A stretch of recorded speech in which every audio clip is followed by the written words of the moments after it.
Hachette Audio presents God is Not Great, How Religion Poisons Everything. Written by Christopher Hitchens and read by the author.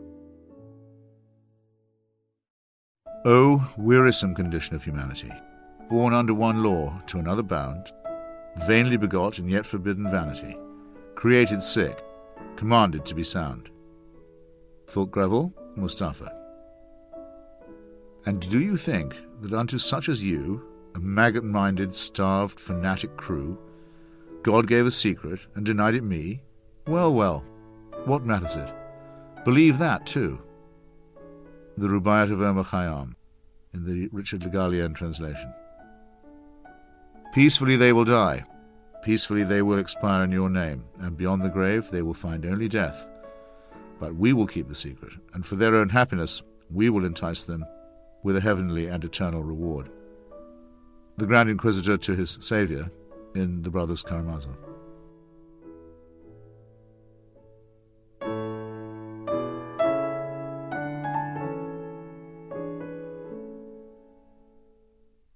Chapter 1. Putting it mildly. If the intended reader of this book should want to go beyond disagreement with its author, and try to identify the sins and deformities that animated him to write it, and I have certainly noticed that those who publicly affirm charity and compassion and forgiveness are often inclined to take this course, then he or she will not just be quarrelling with the unknowable and ineffable Creator who, presumably, opted to make me this way. They will be defiling the memory of a good, sincere, simple woman, of stable and decent faith, named Mrs. Jean Watts. It was Mrs. Watts's task, when I was a boy of about 9, and attending a school on the edge of Dartmoor in southwestern England, to instruct me in lessons about nature, and also about Scripture.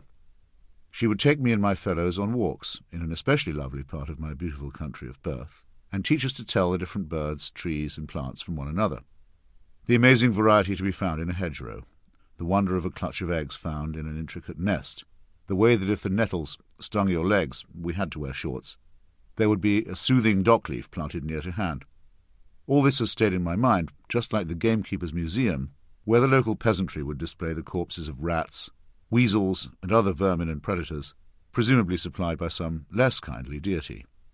If you read John Clare's imperishable rural poems, you will catch the music of what I mean to convey.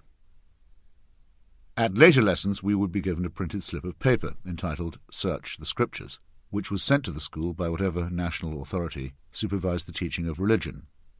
This, along with daily prayer services, was compulsory and enforced by the state.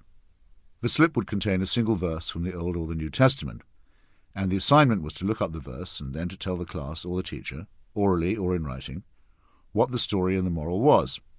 I used to love this exercise, and even to excel at it, so that, like Bertie Wooster, I frequently passed top in Scripture class. It was my first introduction to practical and textual criticism. I would read all the chapters that led up to the verse, and all the ones that followed it, to be sure that I had got the point of the original clue. I can still do this, greatly to the annoyance of some of my enemies, and I still have respect for those whose style is sometimes dismissed as merely Talmudic, or Quranic, or fundamentalist. This is good and necessary mental and literary training. However, there came a day when poor dear Mrs. Watts overreached herself. Seeking ambitiously to fuse her two roles as nature instructor and Bible teacher, she said, "So you see, children, how powerful and generous God is. He's made all the trees and grass to be green, which is exactly the colour that's most restful to our eyes. Imagine if instead the vegetation was all purple or orange, how awful that would be. And now behold what this pious old trout hath wrought." I liked Mrs. Watts. She was an affectionate and childless widow, who had a friendly old sheepdog who really was named Rover, and she would invite us for sweets and treats, after hours, to her slightly ramshackle old house near the railway line. If Satan chose her to tempt me into error, he was much more inventive than the subtle serpent in the Garden of Eden. She never raised her voice or offered violence, which couldn't be said for all my teachers, and in general was one of those people, of the sort whose memorial is in Middlemarch, of whom it may be said that if things are not so ill with you and me as they might have been, this is half owing to the number who lived faithfully a hidden life, and rest in unvisited tombs. However, I was frankly appalled by what she said. My little ankle-strap sandals curled with embarrassment for her. At the age of 9, I had not even a conception of the argument from design, or of Darwinian evolution as its rival, or of the relationship between photosynthesis and chlorophyll. The secrets of the genome were as hidden from me as they were at that time to everyone else. I had not then visited scenes of nature where almost everything was hideously indifferent or hostile to human life, if not life itself. I simply knew, almost as if I had privileged access to a higher authority, that my teacher had managed to get everything wrong in just 2 sentences. The eyes were adjusted to nature, and not the other way about. I must not pretend to remember everything perfectly or in order after this epiphany, but in a fairly short time I had also begun to notice other oddities. Why, if God was the creator of all things, were we supposed to praise him so incessantly for doing what came to him naturally? This seemed servile, apart from anything else. If Jesus could heal a blind person he happened to meet, then why not heal blindness? What was so wonderful about his casting out devils, so that the devils would enter a herd of pigs instead? That seemed sinister, more like black magic. With all this continual prayer, why no result? Why did I have to keep saying, in public, that I was a miserable sinner? Why was the subject of sex considered so toxic? These faltering and childish objections are, I've since discovered, extremely commonplace, partly because no religion can meet them with any satisfactory answer. But another, larger one also presented itself. I say presented itself rather than occurred to me, because these objections are, as well as insuperable, inescapable. The headmaster, who led the daily services and prayers, and held the book, and was a bit of a sadist and a closeted homosexual, and whom I have long since forgiven because he ignited my interest in history and lent me my first copy of P.G. Wodehouse, was giving a no-nonsense talk to some of us one evening. "You may not see the point of all this faith now," he said, "but you will one day when you start to lose loved ones."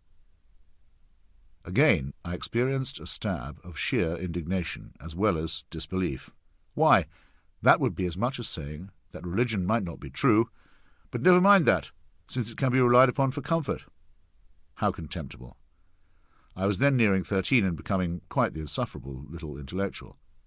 I had never heard of Sigmund Freud, though he would have been very useful to me in understanding the headmaster, but I had just been given a glimpse of his essay, The Future of an Illusion. I am inflicting all this upon you because I am not one of those whose chance at a wholesome belief was destroyed by child abuse or brutish indoctrination. I know that millions of human beings have had to endure these things, and I do not think that religions can or should be absolved from imposing such miseries. In the very recent past, we've seen the Church of Rome befouled by its complicity with the unpardonable sin of child rape, or, as it might be phrased in Latin form, no child's behind left. But other non-religious organizations have committed similar crimes, or even worse ones. There still remain 4 irreducible objections to religious faith: that it wholly misrepresents the origins of man and the cosmos, that because of this original error it manages to combine the maximum of servility with the maximum of solipsism, that it is both the result and the cause of dangerous sexual repression, and that it is ultimately grounded on wish-thinking.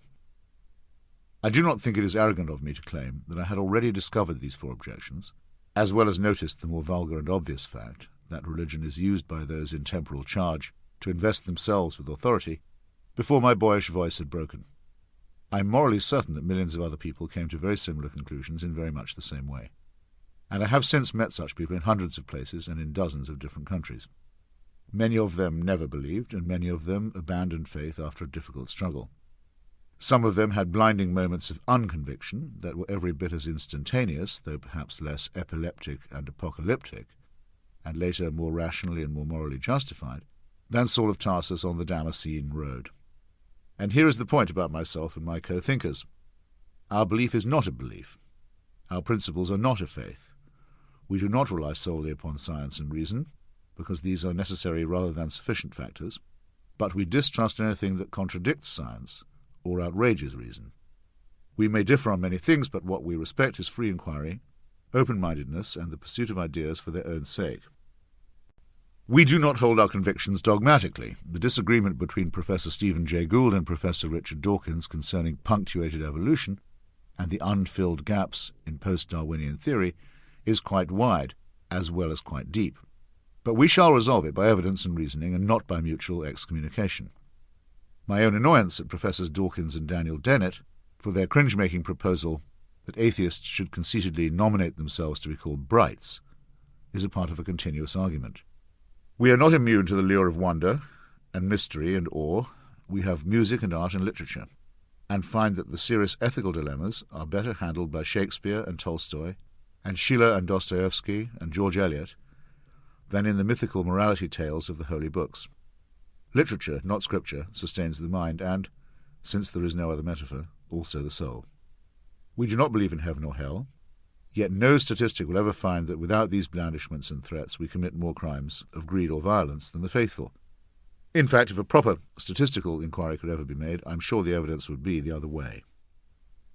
We are reconciled to living only once, except through our children, for whom we are perfectly happy to notice that we must make way and room. We speculate that it is at least possible that once people accepted the fact of their short and struggling lives, they might behave better toward each other and not worse. We believe with certainty that an ethical life can be lived without religion, and we know for a fact that the corollary holds true, that religion has caused innumerable people not just to conduct themselves no better than others, but to award themselves permission to behave in ways that would make a brothel keeper or an ethnic cleanser raise an eyebrow. Most important of all, perhaps, we infidels do not need any machinery of reinforcement. We are those who Blaise Pascal took into account when he wrote to the one who says, "I am so made that I cannot believe." In the village of Montaillou, during one of the great medieval persecutions, a woman was asked by the inquisitors to tell them from whom she had acquired her heretical doubts about hell and resurrection.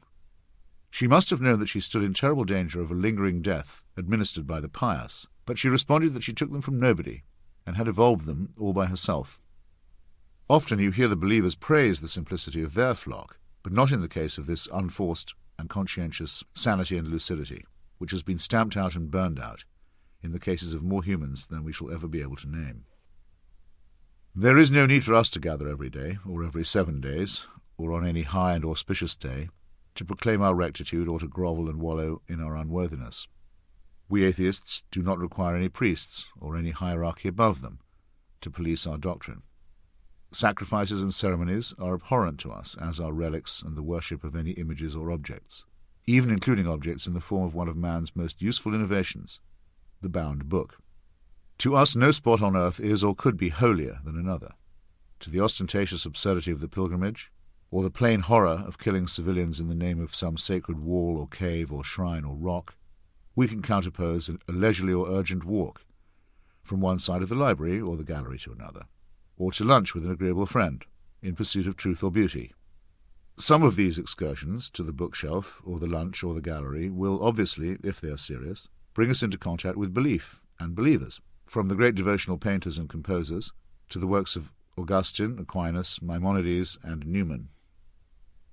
These mighty scholars may have written many evil things or many foolish things, and been laughably ignorant of the germ theory of disease or the place of the terrestrial globe in the solar system, let alone the universe. And this is the plain reason why there are no more of them today, and why there will be no more of them tomorrow. Religion spoke its last intelligible or noble or inspiring words a long time ago. Either that, or it mutated into an admirable but nebulous humanism, as did, say, Dietrich Bonhoeffer, a brave Lutheran pastor hanged by the Nazis for his refusal to collude with them. We shall have no more prophets or sages from the ancient quarter, which is why the devotions of today are only the echoing repetitions of yesterday, sometimes ratcheted up to screaming point so as to ward off the terrible emptiness.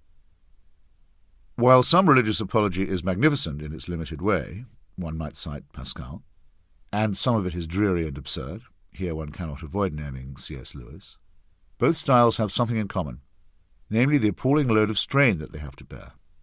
How much effort it takes to affirm the incredible. The Aztecs had to tear open a human chest cavity every day, just to make sure that the sun would rise. Monotheists are supposed to pester their deity more times than that, perhaps lest he be deaf. How much vanity must be concealed, not too effectively at that, in order to pretend that one is the personal object of a divine plan? How much self-respect must be sacrificed, in order that one may squirm continually in an awareness of one's own sin? How many needless assumptions must be made, and how much contortion is required, to receive every new insight of science and then manipulate it so as to fit with the revealed words of ancient man-made deities. How many saints and miracles and councils and conclaves are required in order first to be able to establish a dogma and then, after infinite pain and loss and absurdity and cruelty, to be forced to rescind one of those dogmas? God did not create man in his own image. Evidently it was the other way about, which is the painless explanation for the profusion of gods and religions, and the fratricide both between and among faiths, that we see all about us, and that has so retarded the development of civilization. Past and present religious atrocities have occurred not because we are evil, but because it is a fact of nature that the human species is biologically only partly rational. Evolution has meant that our prefrontal lobes are too small, our adrenal glands are too big, and our reproductive organs apparently designed by committee, a recipe which, alone or in combination, is very certain to lead to some unhappiness and disorder. But still, what a difference when one lays aside the strenuous believers and takes up the no less arduous work of a Darwin, say, or a Hawking or a Crick. These men are more enlightening when they are wrong, or when they display their inevitable biases, than any falsely modest person of faith, who is vainly trying to square the circle and to explain how he, a mere creature of the Creator, can possibly know what that Creator intends. Not all can be agreed on matters of aesthetics, but we secular humanists and atheists and agnostics do not wish to deprive humanity of its wonders or consolations. Not in the least. If you will devote a little time to studying the staggering photographs taken by the Hubble telescope, you will be scrutinizing things that are far more awesome and mysterious and beautiful, and more chaotic and overwhelming and forbidding, than any creation or end of days story. If you read Hawking on the event horizon, that theoretical lip of the black hole over which one could in theory plunge and see the past and the future, except that one would regrettably, and by definition, not have enough time, I shall be surprised if you can still go on gaping at Moses and his unimpressive burning bush. If you examine the beauty and symmetry of the double helix, and then go on to have your own genome sequence fully analyzed, you will be at once impressed that such a near-perfect phenomenon is at the core of your being, and reassured, I hope, that you have so much in common with other tribes of the human species, race having gone, along with creation, into the ash can, and further fascinated to learn how much you are a part of the animal kingdom as well. Now at last you can be properly humble in the face of your Maker, which turns out not to be a who, but a process of mutation with rather more random elements than our vanity might wish. This is more than enough mystery and marvel for any mammal to be getting along with. The most educated person in the world now has to admit, I shall not say confess, that he or she knows less and less, but at least knows less and less about more and more. As for consolation, since religious people so often insist that faith answers this supposed need, I shall simply say that those who offer false consolation are false friends. In any case, the critics of religion do not simply deny that it has a pain-killing effect. Instead, they warn against the placebo and the bottle of coloured water. Probably the most popular misquotation of modern times, certainly the most popular in this argument, is the assertion that Marx dismissed religion as the opium of the people. On the contrary, this son of a rabbinical line took belief very seriously and wrote, in his contribution to the critique of Hegel's philosophy of right, as follows: Religious distress is at the same time the expression of real distress and the protest against real distress. Religion is the sigh of the oppressed creature, the heart of a heartless world. Just as it is the spirit of a spiritless situation, it is the opium of the people. The abolition of religion as the illusory happiness of the people is required for their real happiness. The demand to give up the illusions about its condition is the demand to give up a condition that needs illusions. The criticism of religion is therefore in embryo the criticism of the veil of woe, the halo of which is religion. Criticism has plucked the imaginary flowers from the chain, not so that man will wear the chain without any fantasy or consolation, but so that he will shake off the chain and cull the living flower. So, the famous misquotation is not so much a misquotation, but rather a very crude attempt to misrepresent the philosophical case against religion. Those who have believed what the priests and rabbis and imams tell them about what the unbelievers think, and about how they think, will find further such surprises as we go along. They will perhaps come to distrust what they are told, or not to take it on faith, which is the problem to begin with. Marx and Freud, it has to be conceded, were not doctors or exact scientists. It's better to think of them as great, infallible, imaginative essayists. When the intellectual universe alters, in other words, I don't feel arrogant enough to exempt myself from self-criticism. And I am content to think that some contradictions will remain contradictory. Some problems will never be resolved by the mammalian equipment of the human cerebral cortex, and some things are indefinitely unknowable. If the universe was found to be finite or infinite, either discovery would be equally stupefying and impenetrable to me. And though I have met many people much wiser and more clever than myself, I know of nobody who could be wise or intelligent enough to say differently. Thus, the mildest criticism of religion is also the most radical and the most devastating one. Religion is man-made. Even the men who made it cannot agree on what their prophets or redeemers or gurus actually said or did.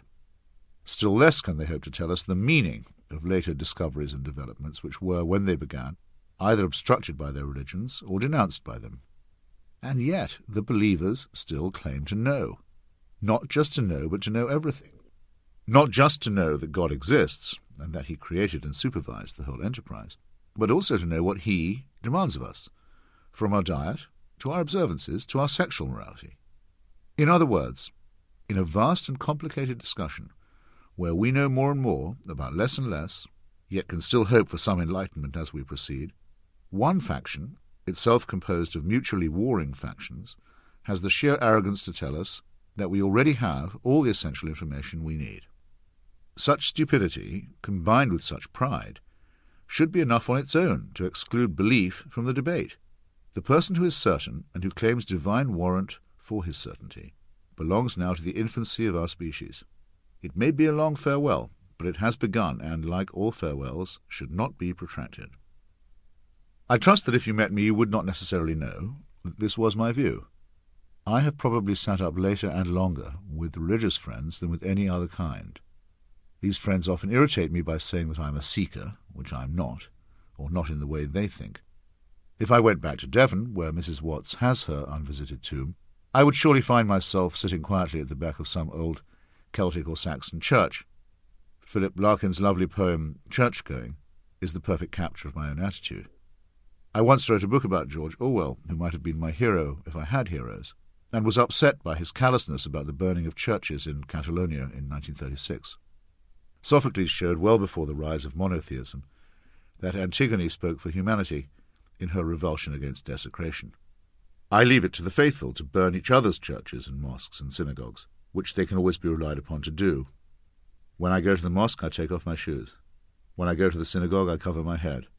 I once even observed the etiquette of an ashram in India, though this was a trial to me. My parents did not try to impose any religion. I was probably fortunate in having a father who had not especially loved his strict Baptist Calvinist upbringing, and a mother who preferred assimilation, partly for my sake, to the Judaism of her forebears. I now know enough about all religions to know that I would always be an infidel at all times and in all places, but my particular atheism is a Protestant atheism. It is with the splendid liturgy of the King James Bible and the Cranmer Prayer Book, liturgy that the fatuous Church of England has cheaply discarded, that I first disagreed. When my father died and was buried in a chapel overlooking Portsmouth, the same chapel in which General Eisenhower had prayed for success the night before D-Day in 1944, I gave the address from the pulpit and selected as my text a verse from the Epistle of Saul of Tarsus, later to be claimed as St. Paul, to the Philippians, chapter 4, verse 8. Finally, brethren, whatsoever things are true, whatsoever things are honest, whatsoever things are just, whatsoever things are pure, whatsoever things are lovely, whatsoever things are of good report, if there be any virtue, and if there be any praise, think on these things. I chose this because of its haunting and elusive character, which will be with me at the last hour, and for its essentially secular injunction, and because it shone out from the wasteland of rant and complaint, and nonsense and bullying which surrounds it. The argument with faith is the foundation and origin of all arguments, because it is the beginning, but not the end, of all arguments about philosophy, science, history, and human nature. It is also the beginning, but by no means the end, of all disputes about the good life and the just city. Religious faith is, precisely because we are still evolving creatures, ineradicable. It will never die out, or at least not until we get over our fear of death, and of the dark, and of the unknown, and of each other. For this reason, I would not prohibit it, even if I thought I could. Very generous of me, you may say. But will the religious grant me the same indulgence? I ask, because there is a very real and serious difference between me and my religious friends, and the real and serious friends are sufficiently honest to admit it. I would be quite content to go to their children's bar mitzvahs, to marvel at their Gothic cathedrals, to respect their belief that the Quran was dictated, though exclusively in Arabic, to an illiterate merchant, or to interest myself in Wicca and Hindu and Jain constellations. And as it happens, I will continue to do this without insisting on the polite reciprocal condition, which is that they in turn leave me alone. But this religion is ultimately incapable of doing. As I write these words, and as you read them, people of faith are in their different ways planning your and my destruction, and the destruction of all the hard-won human attainments that I have touched upon. Religion poisons everything.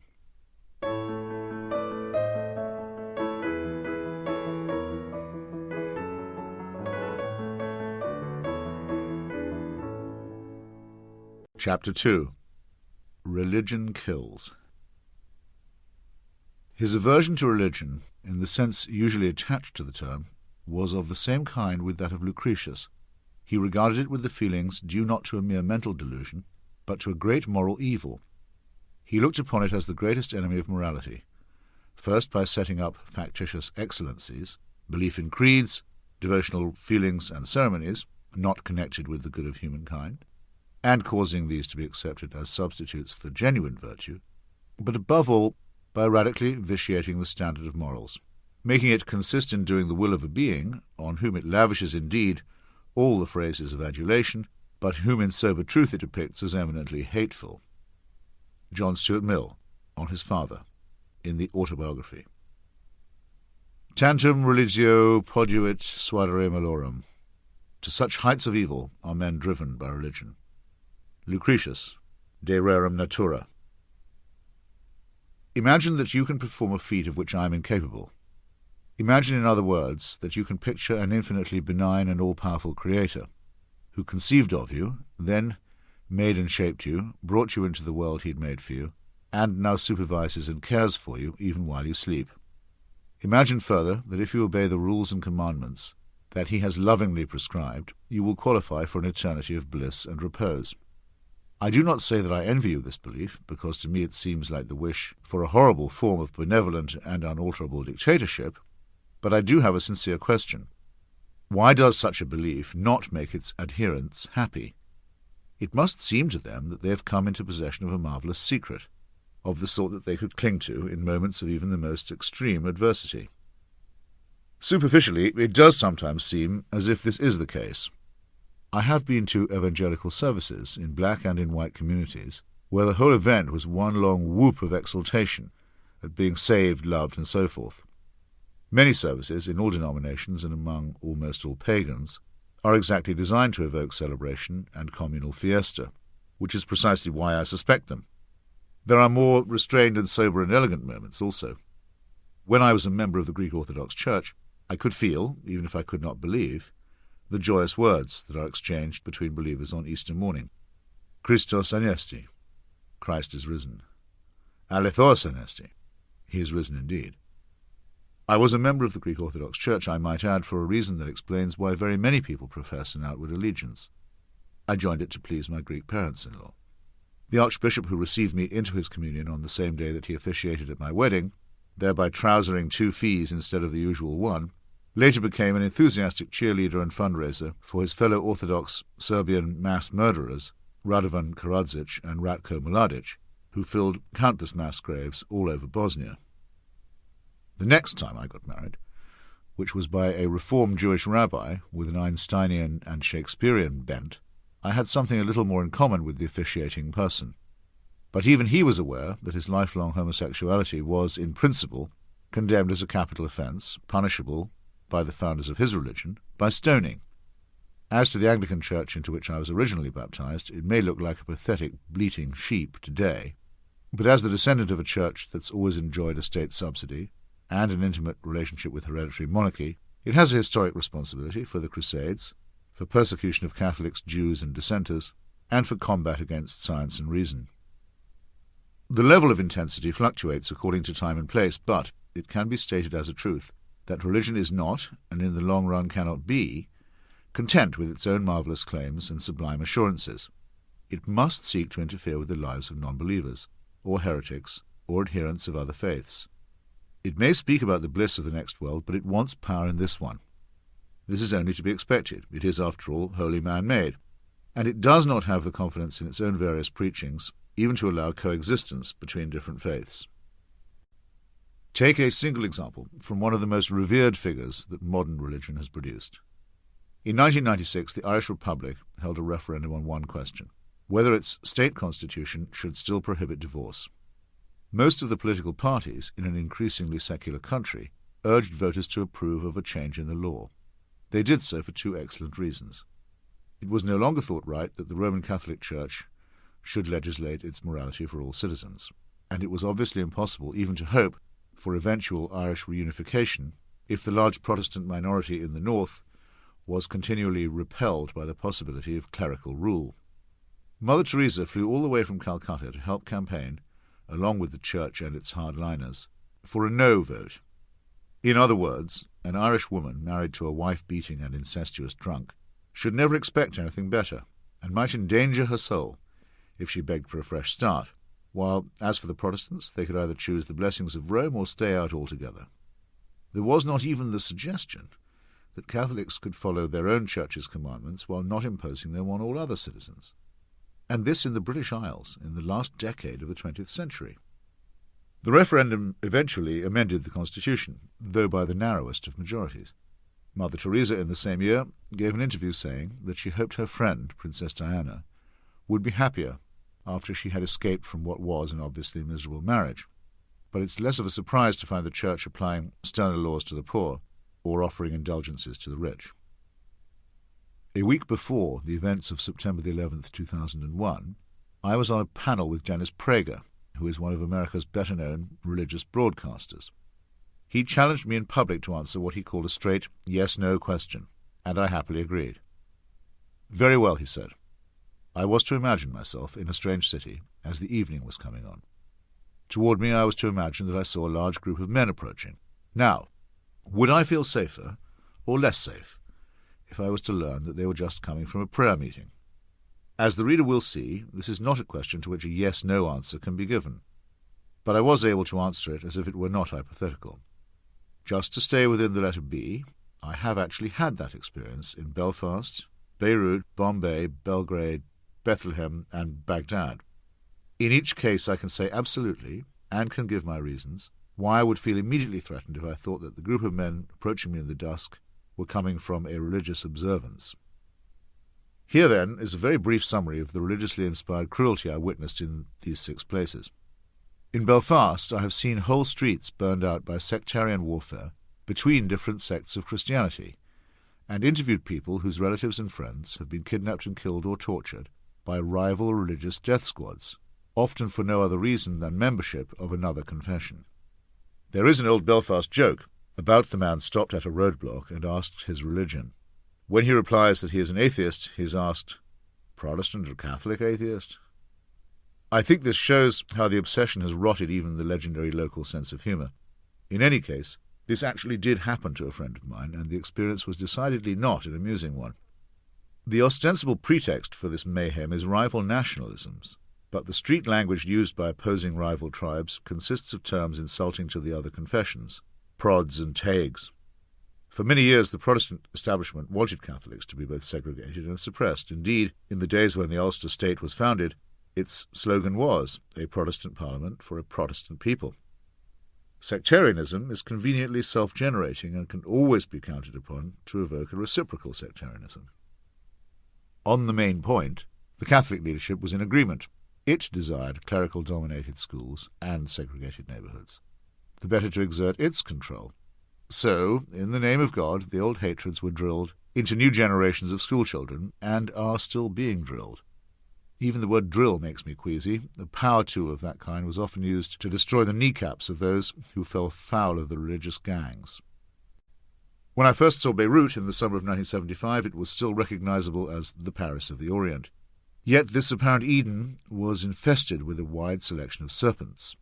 It suffered from a positive surplus of religions, all of them accommodated by a sectarian state constitution. The president by law had to be a Christian, usually a Maronite Catholic, the Speaker of the Parliament a Muslim, and so on. This never worked well because it institutionalized differences of belief as well as of caste and ethnicity. The Shia Muslims were at the bottom of the social scale. The Kurds were disenfranchised altogether.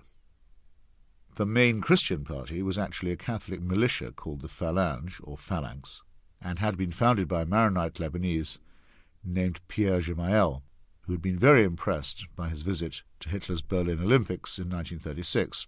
It was later to achieve international notoriety by conducting the massacre of Palestinians at the Sabra and Shatila refugee camps in 1982, while acting under the orders of General Sharon. That a Jewish general should collaborate with a fascist party might seem grotesque enough, but they had a common Muslim enemy, and that was enough. Israel's eruption into Lebanon that year also gave an impetus to the birth of Hezbollah, the modestly named Party of God, which mobilized the Shia underclass and gradually placed it under the leadership of the theocratic dictatorship in Iran that had come to power 3 years previously. It was in lovely Lebanon, too, having learned to share the kidnapping business with the ranks of organized crime, that the faithful moved on to introduce us to the beauties of suicide bombing. I can still see that severed head in the road outside the near-shattered French embassy. On the whole, I tended to cross the street when the prayer meetings broke up. Bombay also used to be considered a pearl of the Orient, with its necklace of lights along the Corniche and its magnificent British Raj architecture. It was one of India's most diverse and plural cities, and its many layers of texture have been cleverly explored by Salman Rushdie, especially in The Moor's Last Sigh and in the films of Mira Nair. It is true that there had been intercommunal fighting there during the time in 1947-48 when the grand historic movement for Indian self-government was being ruined by Muslim demands for a separate state and by the fact that the Congress Party was led by a pious Hindu. But probably as many people took refuge in Bombay during that moment of religious bloodlust as were driven or fled from it, a form of cultural coexistence resumed, as often happens when cities are exposed to the sea and to influences from outside. Parsis, former Zoroastrians who had been persecuted in Persia, were a prominent minority, and the city was also host to a historically significant community of Jews. But this was not enough to content Mr. Bal Thackeray and his Shiv Sena Hindu nationalist movement, who in the 1990s decided that Bombay should be run by and for his co-religionists, and who loosed a tide of goons and thugs onto the streets. Just to show he could do it, he ordered the city renamed as Mumbai, which is partly why I included it in this list under its traditional title. Belgrade had until the 1980s been the capital of Yugoslavia, or the land of the southern Slavs, which meant by definition that it was the capital of a multi-ethnic and multi-confessional state. But a secular Croatian intellectual once gave me a warning that, as in Belfast, took the form of a sour joke. If I tell people that I'm an atheist and a Croat, he said, people ask me how I can prove I'm not a Serb. To be Croatian, in other words, is to be Roman Catholic. To be a Serb is to be Christian Orthodox. In the 1940s, this meant a Nazi puppet state, set up in Croatia and enjoying the patronage of the Vatican, which naturally sought to exterminate all the Jews in the region, but also undertook a campaign of forcible conversion directed at the other Christian community. Tens of thousands of Orthodox Christians were either slaughtered or deported in consequence, and a vast concentration camp was set up near the town of Jasenovac.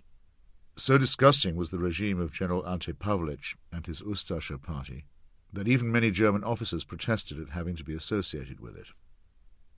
By the time I visited the site of the Jasenovac camp in 1992, the jackboot was somewhat on the other foot. The Croatian cities of Vukovar and Dubrovnik had been brutally shelled by the armed forces of Serbia, now under the control of Slobodan Milosevic. The mainly Muslim city of Sarajevo had been encircled and was being bombarded around the clock. Elsewhere in Bosnia-Herzegovina, especially along the river Drina, whole towns were pillaged and massacred in what the Serbs themselves termed ethnic cleansing. In point of fact, religious cleansing would have been nearer the mark. Milosevic was an ex-communist bureaucrat who'd mutated into a xenophobic nationalist, and his anti-Muslim crusade, which was a cover for the annexation of Bosnia to a Greater Serbia, was to a large extent carried out by unofficial militias operating under his deniable control. These gangs were made up of religious bigots, often blessed by Orthodox priests and bishops, and sometimes augmented by fellow Orthodox volunteers from Greece and Russia. They made a special attempt to destroy all evidence of Ottoman civilization, as in the specially atrocious case of the dynamiting of several historic minarets in Banja Luka, which was done during a ceasefire and not as the result of any battle. The same was true, as is often forgotten, of their Catholic counterparts. The Ustaša formations were revived in Croatia and made a vicious attempt to take over Herzegovina, as they had during the Second World War.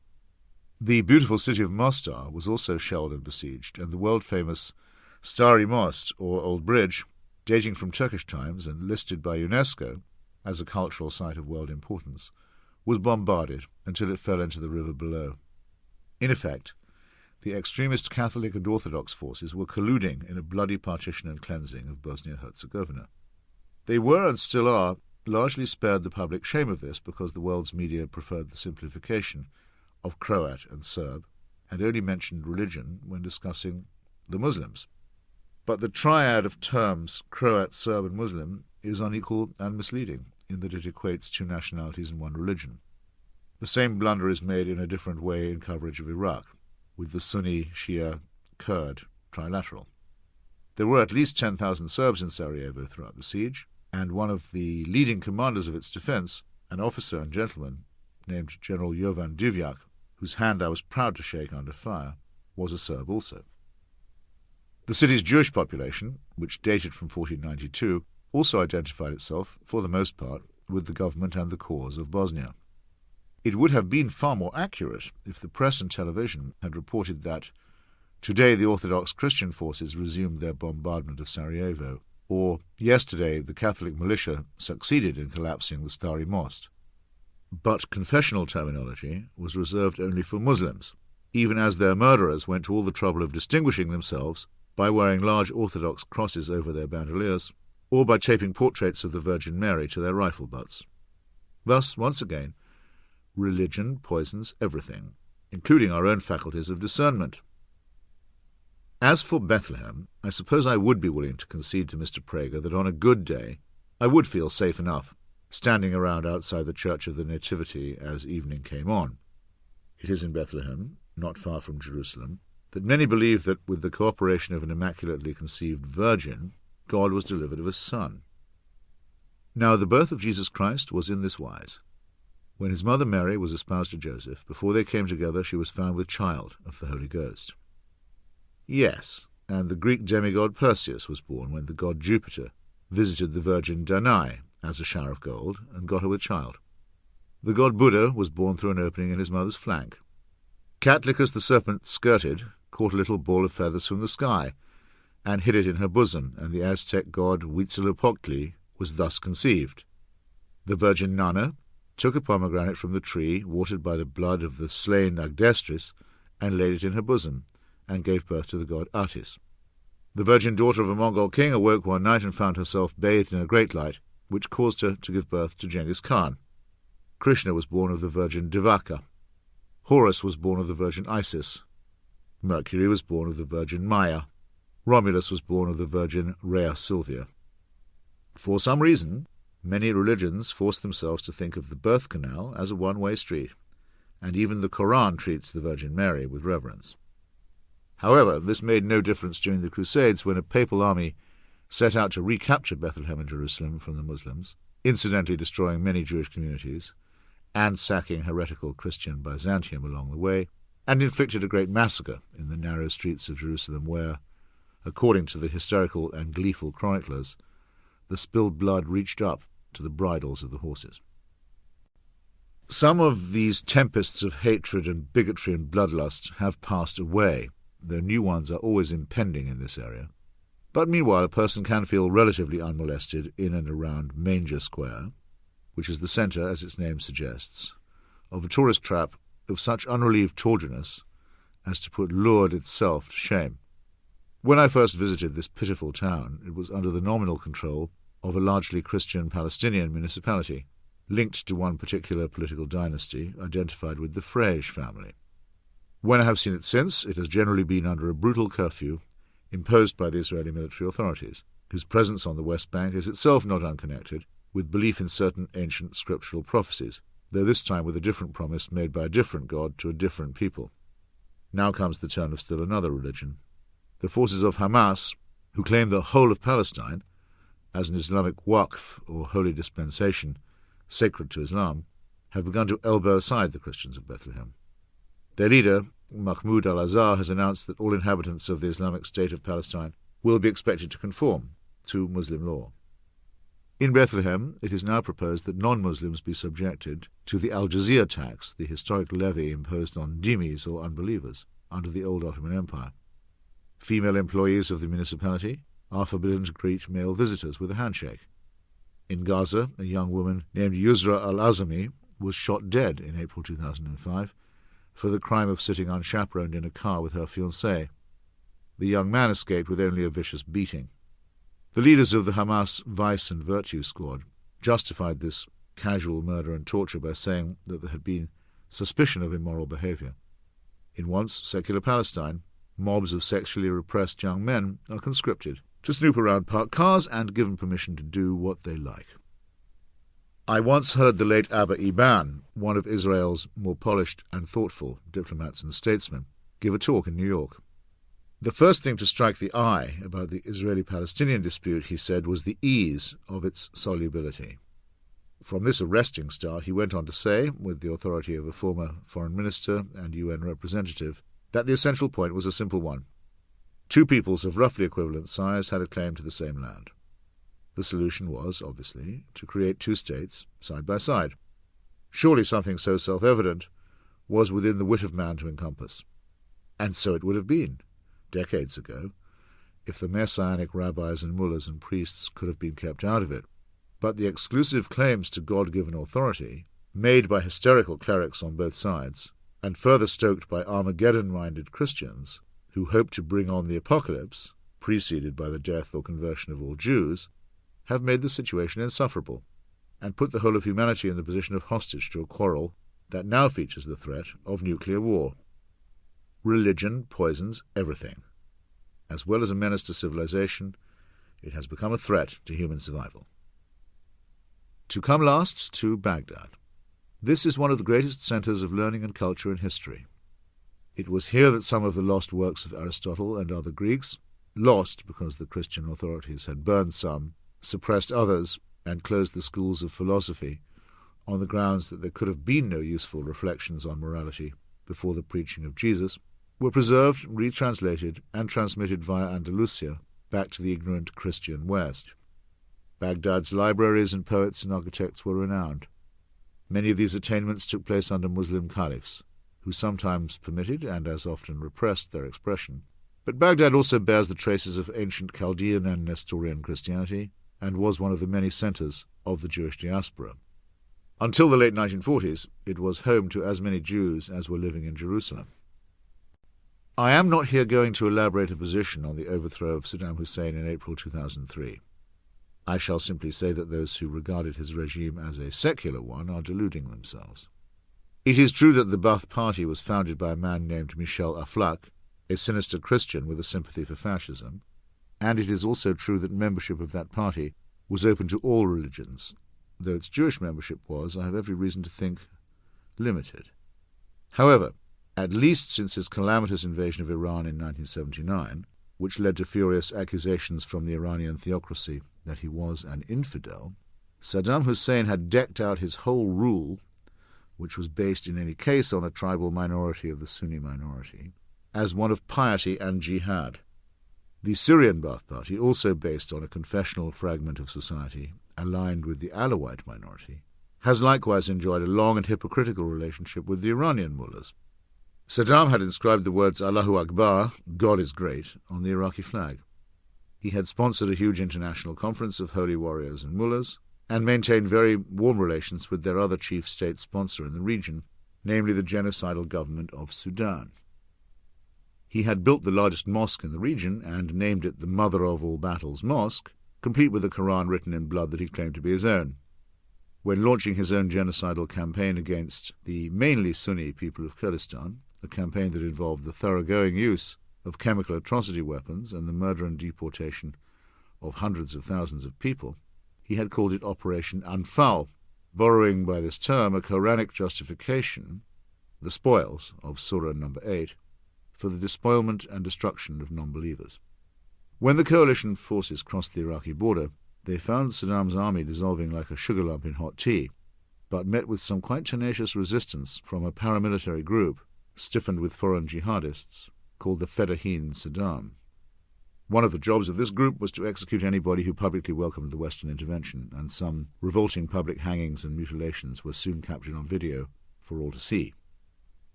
At a minimum, it can be agreed by all that the Iraqi people had endured much in the preceding 35 years of war and dictatorship, that the Saddam regime could not have gone on forever as an outlaw system within international law, and therefore that, whatever objections there might be to the actual means of regime change, the whole society deserved a breathing space in which to consider reconstruction and reconciliation. Not one single minute of breathing space was allowed. Everybody knows the sequel. The supporters of al-Qaeda, led by a Jordanian jailbird named Abu Musab al-Zarqawi, launched a frenzied campaign of murder and sabotage. They not only slew unveiled women and secular journalists and teachers, they not only set off bombs in Christian churches — Iraq's population is perhaps 2% Christian — and shot or maimed Christians who made and sold alcohol. They not only made a video of the mass shooting and throat-cutting of a contingent of Nepalese guest workers who were assumed to be Hindu and thus beyond all consideration. These atrocities might be counted as more or less routine. They directed the most toxic part of their campaign of terror at fellow Muslims. The mosques and funeral processions of the long-oppressed Shiite majority were blown up.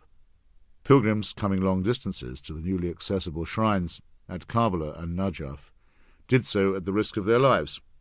In a letter to his leader Osama bin Laden, Zarqawi gave the two main reasons for this extraordinarily evil policy. In the first place, as he wrote, the Shiites were heretics who did not take the correct Salafist path of purity. They were thus a fit prey for the truly holy. In the second place, if a religious war could be induced within Iraqi society, the plans of the Crusader West could be set at naught. The obvious hope was to ignite a counter-response from the Shia themselves, which would drive Sunni Arabs into the arms of their bin Ladenist protectors. And, despite some noble appeals for restraint from the Shiite Grand Ayatollah Sistani, it did not prove very difficult to elicit such a response. Before long, Shia death squads, often garbed in police uniforms, were killing and torturing random members of the Sunni Arab faith. The surreptitious influence of the neighbouring Islamic Republic of Iran was not difficult to detect, and in some Shia areas also it became dangerous to be an unveiled woman or a secular person. Iraq boasts quite a long history of intermarriage and intercommunal cooperation. But a few years of this hateful dialectic soon succeeded in creating an atmosphere of misery, distrust, hostility, and sect-based politics. Once again, religion had poisoned everything. In all the cases I have mentioned, there were those who protested in the name of religion, and who tried to stand athwart the rising tide of fanaticism and the cult of death. I can think of a handful of priests and bishops and rabbis and imams who have put humanity ahead of their own sect or creed. History gives us many other such examples, which I am going to discuss later on. But this is a compliment to humanism, not to religion.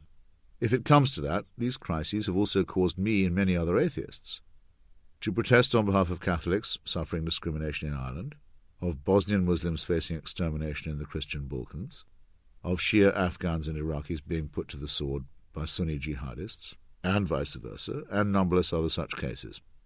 To adopt such a stand is the elementary duty of a self-respecting human, but the general reluctance of clerical authorities to issue unambiguous condemnation, whether it is the Vatican in the case of Croatia, or the Saudi or Iranian leaderships in the case of their respective confessions, is uniformly disgusting.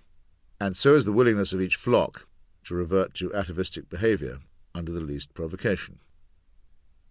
No, Mr. Prager, I have not found it a prudent rule to seek help as the prayer meeting breaks up, and this, as I told you, is only the letter B. In all these cases, anyone concerned with human safety or dignity would have to hope fervently for a mass outbreak of democratic and republican secularism. I did not have to travel to all these exotic places in order to see the poison doing its work. Long before the critical day of September 11, 2001, I could sense that religion was beginning to reassert its challenge to civil society. When I am not operating as a tentative and amateur foreign correspondent, I lead a rather tranquil and orderly life, writing books and essays, teaching my students to love English literature, attending agreeable conferences of literary types, taking part in the transient arguments that arise in publishing and the academy. But even this rather sheltered existence has been subject to outrageous invasions and insults and challenges. On February the 14th, 1989, my friend Salman Rushdie was hit by a simultaneous death sentence and life sentence for the crime of writing a work of fiction. To be more precise, the theocratic head of a foreign state, the Ayatollah Khomeini of Iran, publicly offered money, in his own name, to suborn the murder of a novelist who was a citizen of another country. Those who were encouraged to carry out this bribed assassination scheme, which extended to all those involved in the publication of the Satanic Verses, were offered not just the cold cash, but also a free ticket to paradise. It's impossible to imagine a greater affront to every value of free expression. The Ayatollah had not read, and probably could not read, and in any case forbade everyone else to read, the novel. But he succeeded in igniting ugly demonstrations among Muslims in Britain as well as across the world, where crowds burned the book and screamed for the author to be fed to the flames as well. This episode, partly horrifying and partly grotesque, of course had its origins in the material or real world. The Ayatollah, having flung away hundreds of thousands of young Iranian lives in an attempt to prolong the war which Saddam Hussein had started, and thereby to turn it into a victory for his own reactionary theology, had recently been forced to acknowledge reality and to agree to the United Nations ceasefire resolution that he had sworn he would drink poison before signing. He was in need, in other words, of an issue. A group of reactionary Muslims in South Africa, who sat in the puppet parliament of the apartheid regime, had announced that if Mr. Rushdie attended a book fair in their country, he would be killed. A fundamentalist group in Pakistan had shed blood on the streets. Khomeini had to prove that he could not be outdone by anybody. As it happens, there are some statements allegedly made by the Prophet Muhammad which are difficult to reconcile with Muslim teaching. Quranic scholars had attempted to square this circle by suggesting that in these instances the Prophet was accidentally taking dictation from Satan instead of from God. This ruse, which would not have disgraced the most sinuous school of medieval Christian apologetics, provided an excellent opportunity for a novelist to explore the relationship between Holy Writ and literature.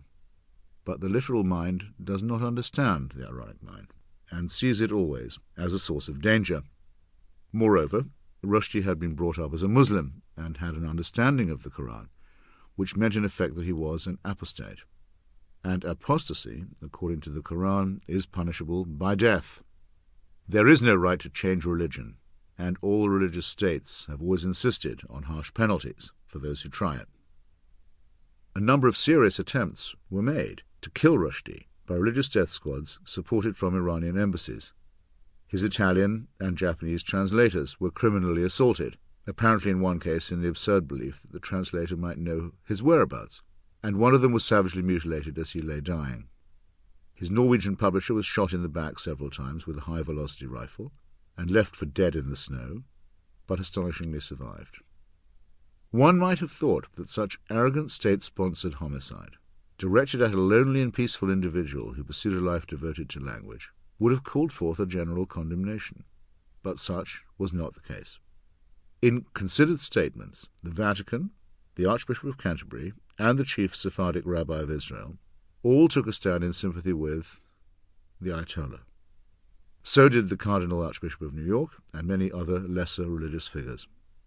While they usually managed a few words in which to deplore the resort to violence, all these men stated that the main problem raised by the publication of the Satanic Verses was not murder by mercenaries, but blasphemy.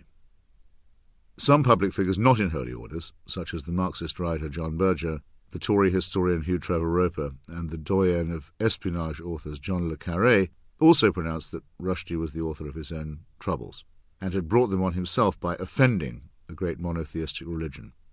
There seemed nothing fantastic to these people in the British police having to defend an Indian-born ex-Muslim citizen from a concerted campaign to take his life in the name of God. Sheltered as my own life normally is, I had a taste of this surreal situation when Mr. Rushdie came to Washington over the Thanksgiving weekend of 1993 in order to keep an appointment with President Clinton, and stayed for a night or two in my apartment.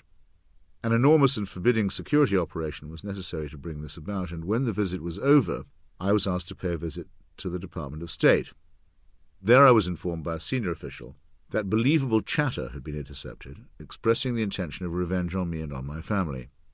I was advised to change my address and my telephone number, which seemed an unlikely way of avoiding reprisal.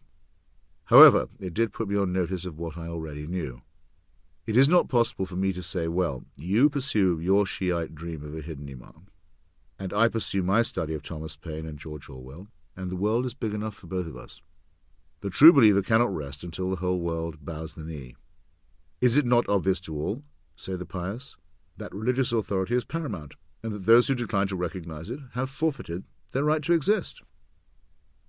It was, as it happens, the murderers of the Shia who forced this point upon the world's attention a few years later.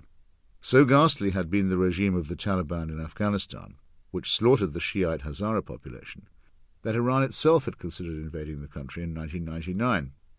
And so great was the Taliban's addiction to profanity that it had methodically shelled and destroyed one of the world's greatest cultural artifacts, the twin Buddha statues at Bamiyan, which in their magnificence showed the fusion of Hellenic and other styles in the Afghan past.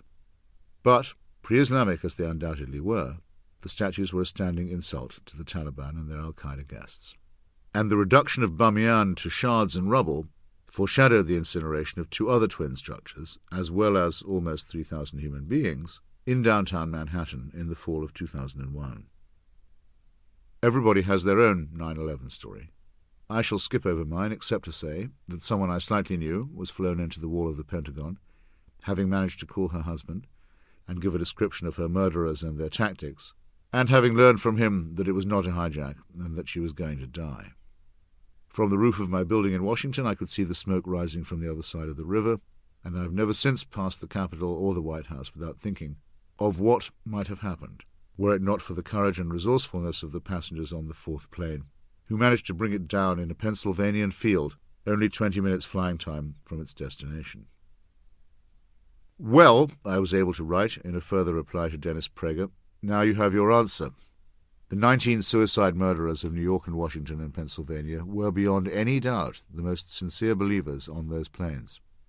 Perhaps we can hear a little less about how people of faith possess moral advantages that others can only envy, and what is to be learned from the jubilation and the ecstatic propaganda with which this great feat of fidelity has been greeted in the Islamic world.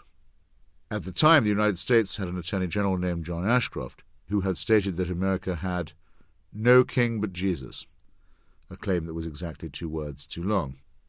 It had a president who wanted to hand over the care of the poor to faith-based institutions. Might this not be a moment where the light of reason and the defence of a society that separated church and state and valued free expression and free inquiry be granted a point or two? The disappointment was, and to me remains, acute. Within hours, the Reverends Pat Robertson and Jerry Falwell had announced that the immolation of their fellow creatures was a divine judgment on a secular society that tolerated homosexuality and abortion. At the solemn memorial service for the victims, held in the beautiful National Cathedral in Washington, an address was permitted from Billy Graham, a man whose record of opportunism and anti-Semitism is in itself a minor national disgrace. His absurd sermon made the claim that all the dead were now in paradise, and would not return to us even if they could. I say absurd because it's impossible, even in the most lenient terms, to believe that a good number of sinful citizens had not been murdered by al-Qaeda that day. And there is no reason to believe that Billy Graham knew the current whereabouts of their souls, let alone of their posthumous desires. But there was also something sinister in hearing detailed claims to knowledge of paradise, of the sort that bin Laden himself was making on behalf of the assassins. Matters continued to deteriorate in the interval between the removal of the Taliban and the overthrow of Saddam Hussein. A senior military official named General William Boykin announced that he had been vouchsafed a vision while serving earlier during the fiasco in Somalia. Apparently, The face of Satan himself had been detected by some aerial photography of Mogadishu, but this had only increased the confidence of the general that his God was stronger than the evil deity of the opposition. At the U.S. Air Force Academy in Colorado Springs, it was revealed that Jewish and agnostic cadets were being viciously bullied by a group of unpunished, born-again cadres who insisted that only those accepting Jesus as a personal saviour were qualified to serve. The deputy commander of the academy sent out emails proselytizing for a national day of Christian prayer. A chaplain named Melinda Morton, who complained about this hysteria and intimidation, was abruptly transferred to a faraway base in Japan. Meanwhile, empty-headed multiculturalism also contributed its portion by, among other means, ensuring the distribution of cheap and mass-produced Saudi editions of the Quran for use in America's prison system. These Wahhabi texts went even further than the original in recommending holy war against all Christians and Jews and secularists. To observe all this was to witness a kind of cultural suicide, an assisted suicide, at which believers and unbelievers were both prepared to officiate. It ought to have been pointed out at once that this sort of thing, as well as being unethical and unprofessional, was also flat-out unconstitutional and anti-American. James Madison, the author of the First Amendment to the Constitution, prohibiting any law respecting an establishment of religion, was also an author of Article 6, which states unambiguously that no religious test shall ever be required as a qualification to any office or public trust. His later detached memoranda make it very plain that he opposed the government appointment of chaplains in the first place, either in the armed forces or at the opening ceremonies of Congress. The establishment of the chaplainship to Congress is a palpable violation of equal rights, as well as of constitutional principles. As to clerical presence in the armed forces, Madison wrote, "The object of this establishment is seducing. The motive to it is laudable.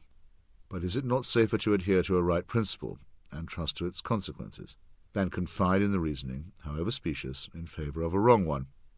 Look through the armies and navies of the world and say whether in the appointment of their ministers of religion the spiritual interest of the flocks or the temporal interest of the shepherd be most in view." Anyone citing Madison today would very likely be thought either subversive or insane, and yet without him and Thomas Jefferson, co-authors of the Virginia Statute on Religious Freedom, the United States would have gone on as it was, with Jews prohibited from holding office in some states, Catholics in others, and Protestants in Maryland. The latter a state where profane words concerning the Holy Trinity were punishable by torture, branding, and, at the third offence, death without benefit of clergy. Georgia might have persisted in maintaining that its official state faith was Protestantism. Whichever one of Luther's many hybrids that might have turned out to be. As the debate over intervention in Iraq became more heated, positive torrents of nonsense poured from the pulpits. Most churches opposed the effort to remove Saddam Hussein, and the Pope disgraced himself utterly by issuing a personal invitation to the wanted war criminal Tariq Aziz, a man responsible for the state murder of children. Not only was Aziz welcomed at the Vatican as the senior Catholic member of a ruling fascist party, not the first time that such an indulgence had been granted, he was then taken to Assisi for a personal session of prayer at the shrine of St. Francis, who apparently used to lecture to birds. This, he must have thought, was altogether too easy. On the other side of the confessional span, some but not all American evangelicals thundered joyously about the prospect of winning the Muslim world for Jesus. I say some but not all because one fundamentalist splinter group has since taken to picketing the funerals of American soldiers killed in Iraq, claiming that their murders are God's punishment for American homosexuality. One especially tasteful sign, waved in the faces of the mourners, is, "Thank God for IEDs," the roadside bombs placed by equally anti-gay Muslim fascists. It is not my problem to decide which theology is the correct one here. I would say the chances of either being right are approximately the same. Charles Stanley, whose weekly sermons from the First Baptist Church in Atlanta are watched by millions, could have been any demagogic imam as he said, "We should offer to serve the war effort in any way possible. God battles with people who oppose him, who fight against him and his followers." His organization's Baptist Press News Service printed an article from a missionary, exulting that American foreign policy and military might have opened an opportunity for the gospel in the land of Abraham, Isaac, and Jacob. Never to be outdone, Tim LaHaye decided to go even further. Best known as the co-author of the best-selling Left Behind pulp novel series, which readies the average American for the Rapture and then for Armageddon, he spoke of Iraq as a focal point of end-time events. Other biblical enthusiasts tried to link Saddam Hussein with the wicked king Nebuchadnezzar of ancient Babylon, a comparison that the dictator himself would probably have approved, given his rebuilding of the old walls at Babylon with bricks that had his name inscribed on every one of them. Thus, instead of a rational discussion about the best way to contain and defeat religious fanaticism, one had the mutual reinforcement of two forms of that mania. The jihadist assault reconjured the blood-stained spectre of the Crusaders. In this respect, religion is not unlike racism. One version of it inspires and provokes the other. I was once asked another trick question, slightly more searching than Dennis Prager's, that was designed to uncover my level of latent prejudice. You are on a subway platform in New York, late at night, in a deserted station. Suddenly, a group of 12 black men appears. Do you stay where you are, or move to the exit? I was able again to reply that I had had this exact experience. Waiting alone for a train well after midnight, I had been suddenly joined by a crew of repairmen exiting the tunnel with their tools and work gloves. All of them were black. I felt instantly safer and moved toward them.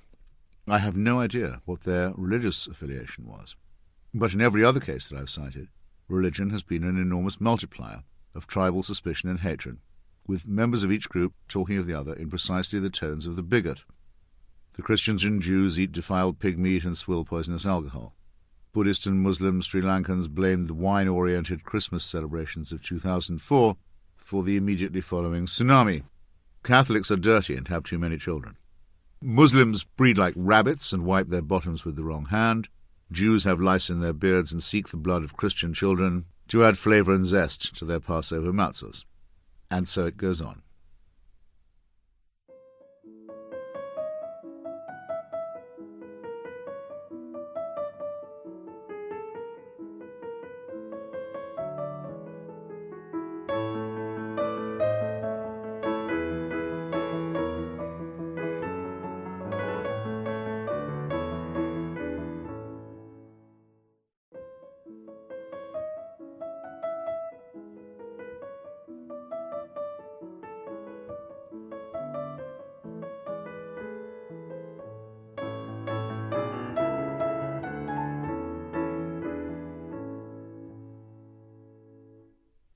Chapter 3.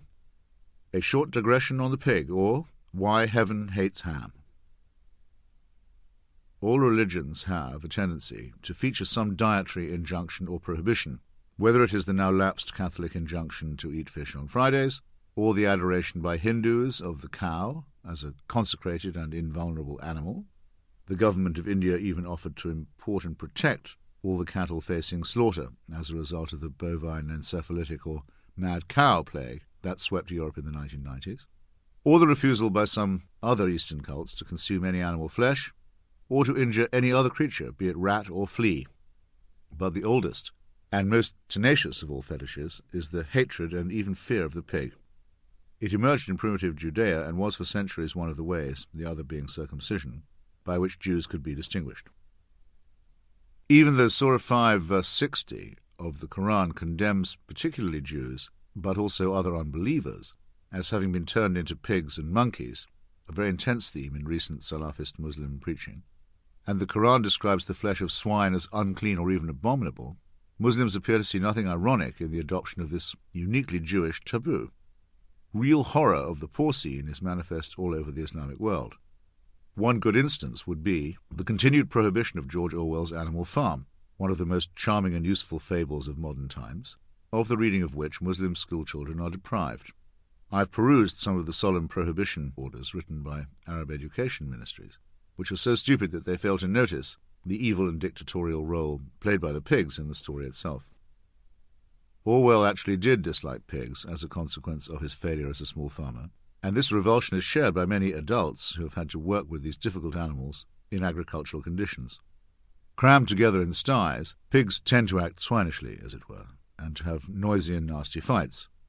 It's not unknown for them to eat their own young and even their own excrement, while their tendency to random and loose gallantry is often painful to the more fastidious eye. But it has often been noticed that pigs left to their own devices, and granted sufficient space, will keep themselves very clean, arrange little bowers, bring up families, and engage in social interaction with other pigs. The creatures also display many signs of intelligence, and it has been calculated that the crucial ratio between brain weight and body weight is almost as high with them as it is in dolphins. There is great adaptability between the pig and its environment, as witness wild boars and feral pigs, as opposed to the placid porkers and frisky piglets of our more immediate experience. But the cloven hoof, or trotter, became a sign of diabolism to the fearful, and I dare say that it is easy to surmise which came first, the devil or the pig. It would be merely boring and idiotic to wonder how the designer of all things conceived such a versatile creature, and then commanded his higher mammal creation to avoid it altogether or risk his eternal displeasure. But many otherwise intelligent mammals affect the belief that heaven hates ham. I hope that you have guessed by now what we know in any case, that this fine beast is one of our fairly close cousins. It shares a great deal of our DNA, and there have lately been welcome transplants of skin, heart valves, and kidneys from pigs to humans. If, which I heartily trust does not happen, a new Dr. Moreau could corrupt recent advances in cloning and create a hybrid, a pig-man is widely feared as the most probable outcome. Meanwhile, almost everything about the pig is useful, from its nutritious and delicious meat to its tanned hide for leather and its bristles for brushes. In Upton Sinclair's graphic novel of the Chicago slaughterhouse, The Jungle, it is agonizing to read about the way that pigs are borne aloft on hooks, screaming as their throats are cut. Even the strongest nerves of the most hardened workers are shaken by the experience. There's something about that shriek. To press this a little further, one may note that children, if left unmolested by rabbis and imams, are very drawn to pigs, especially to baby ones, and that firefighters in general do not like to eat roast pork or crackling. The barbaric vernacular word for roasted human in New Guinea and elsewhere was long pig. I have never had the relevant degustative experience myself, but it seems that we do, if eaten, taste very much like pigs. This helps to make nonsense of the usual secular explanations of the original Jewish prohibition. It is argued that the ban was initially rational, since pig meat in hot climates can become rank and develop the worms of trichinosis. This objection, which perhaps does apply in the case of non-kosher shellfish, is absurd when applied to the actual conditions. First, trichinosis is found in all climates, and in fact occurs more in cold than in hot ones. Second, ancient Jewish settlements in the land of Canaan can easily be distinguished by archaeologists by the absence of pig bones in their rubbish chips, as opposed to the presence of such bones in the middens of other communities. The non-Jews did not sicken and die from eating pork, in other words. Quite apart from anything else, if they had died for this reason, there would have been no need for the God of Moses to urge their slaughter by non-pig eaters.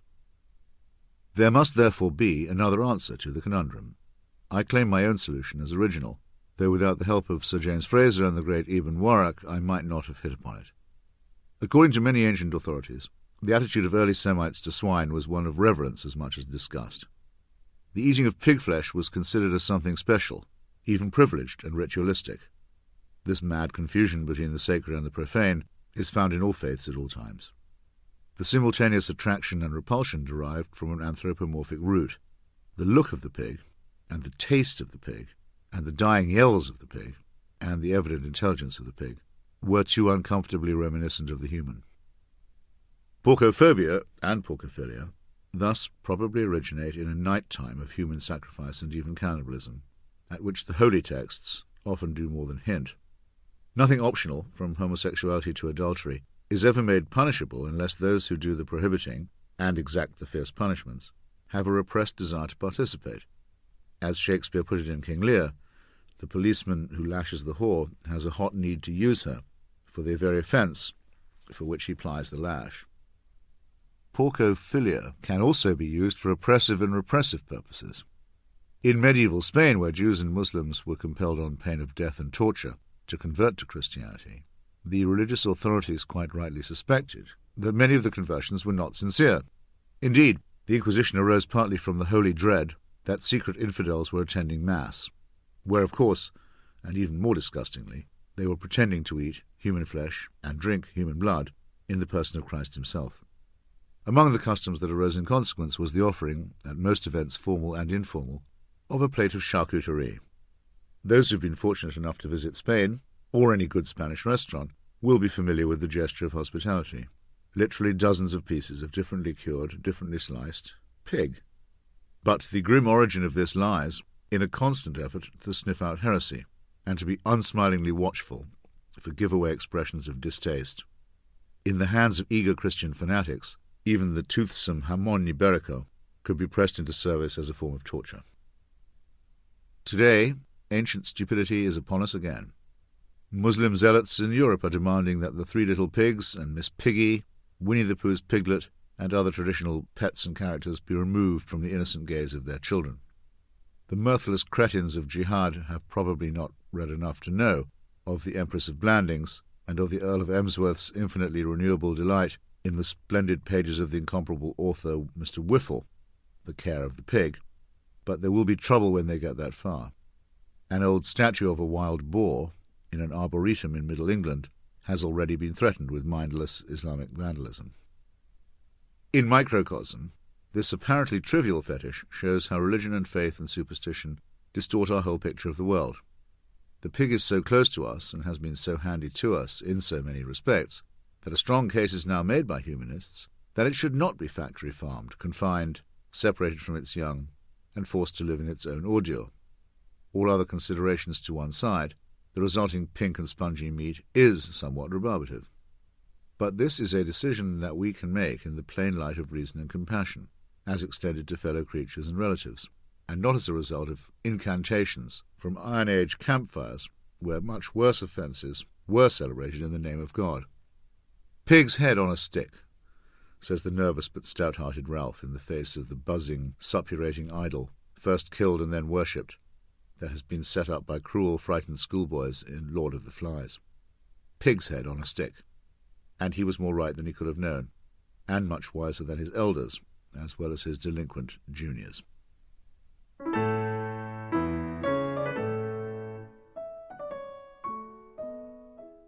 Chapter 4. A Note on Health to which Religion can be hazardous. In dark ages, people are best guided by religion. As in a pitch-black night, a blind man is the best guide. He knows the roads and paths better than a man who can see.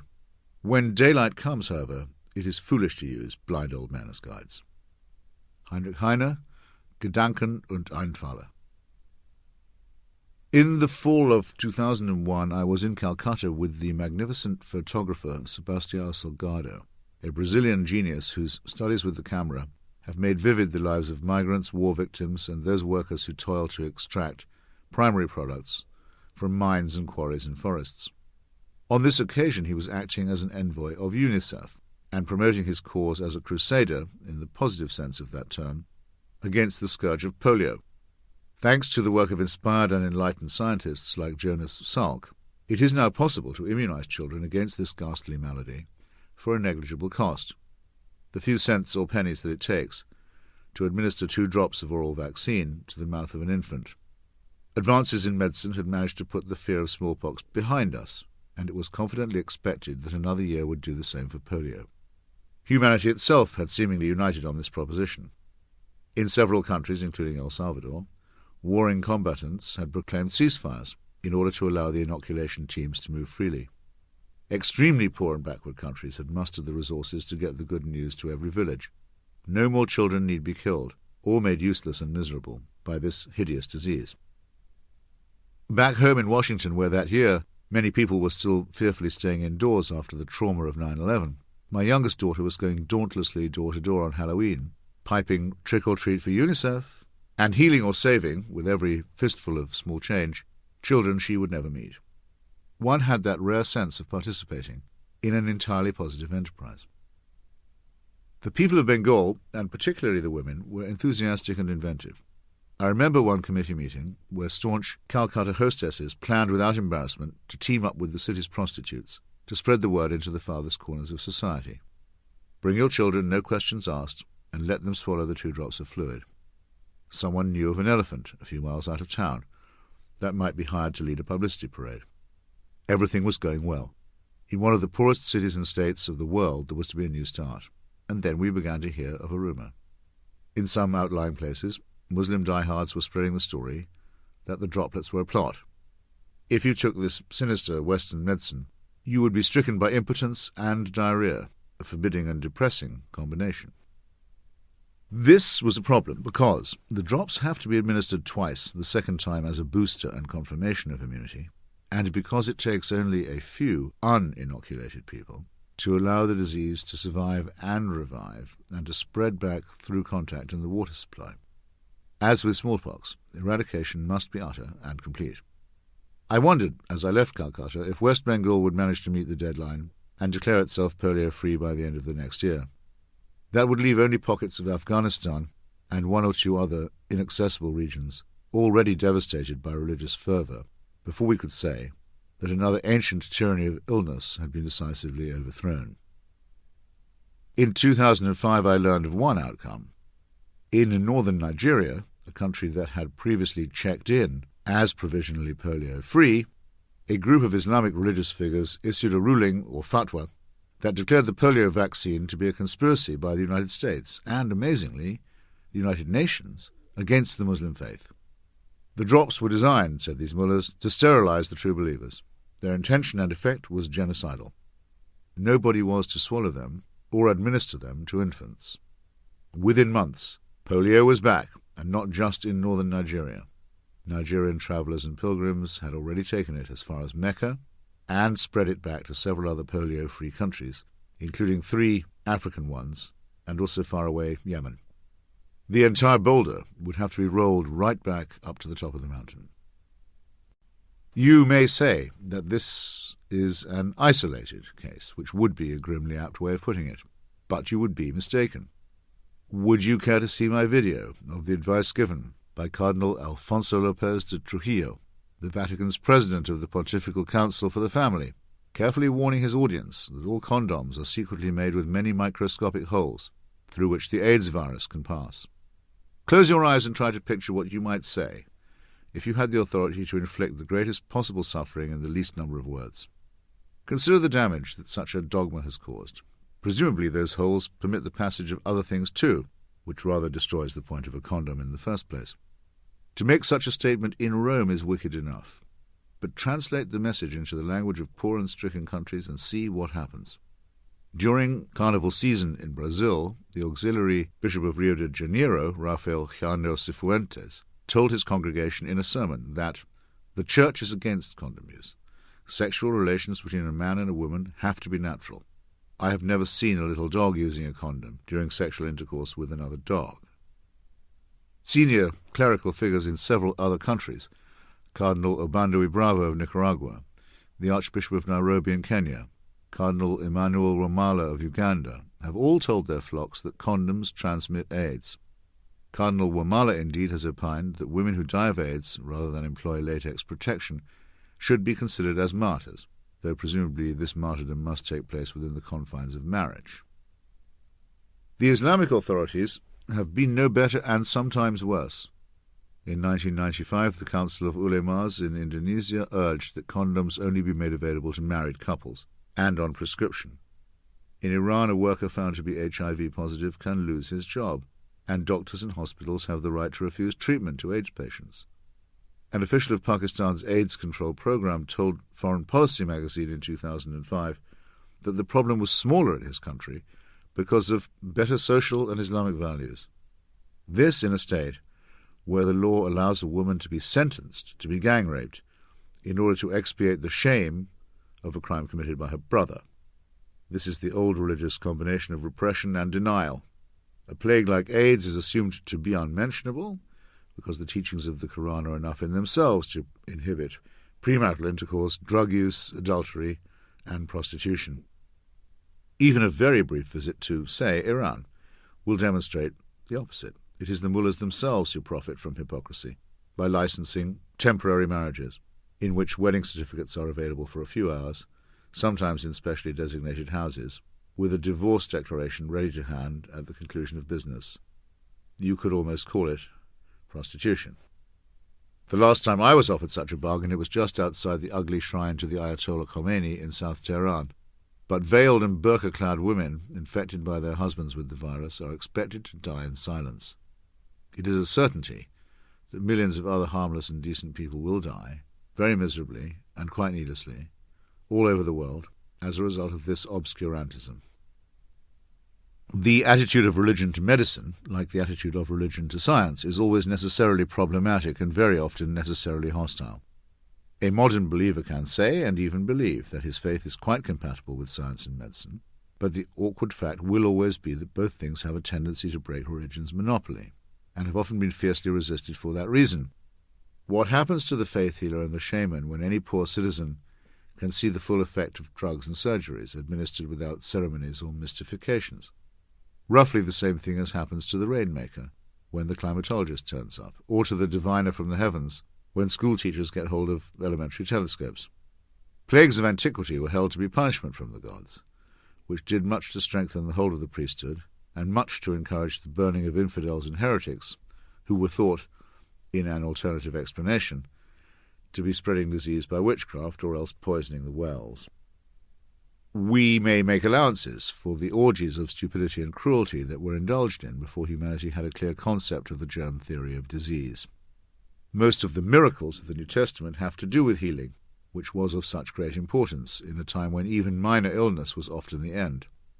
St. Augustine himself said that he would not have believed in Christianity if it were not for the miracles. Scientific critics of religion such as Daniel Dennett have been generous enough to point out that apparently useless healing rituals may even have helped people get better, in that we know how important morale can be in aiding the body to fight injury and infection. But that would be an excuse only available in retrospect. By the time Dr. Jenner had discovered that a cowpox vaccine could ward off smallpox, this excuse had become void. Yet Timothy Dwight, the president of Yale University, and to this day one of America's most respected divines, was opposed to the smallpox vaccination because he regarded it as an interference with God's design. And this mentality is still heavily present, long after its pretext and justification in human ignorance has vanished. It is interesting and suggestive that the Archbishop of Rio makes his analogy with dogs. They do not trouble to roll on a condom. Who are we to quarrel with their fidelity to nature? In the recent division in the Anglican Church over homosexuality and ordination, several bishops made the fatuous point that homosexuality is unnatural because it does not occur in other species. Leave aside the fundamental absurdity of this observation. Are humans part of nature or not? Or, if they chance to be homosexual, are they created in God's image or not? Leave aside the well-attested fact that numberless kinds of birds and mammals and primates do engage in homosexual play. Who are the clerics to interpret nature? They've shown themselves quite unable to do so. A condom is quite simply a necessary but not a sufficient condition for avoiding the transmission of AIDS. All qualified authorities, including those who state that abstinence is even better, are agreed on this.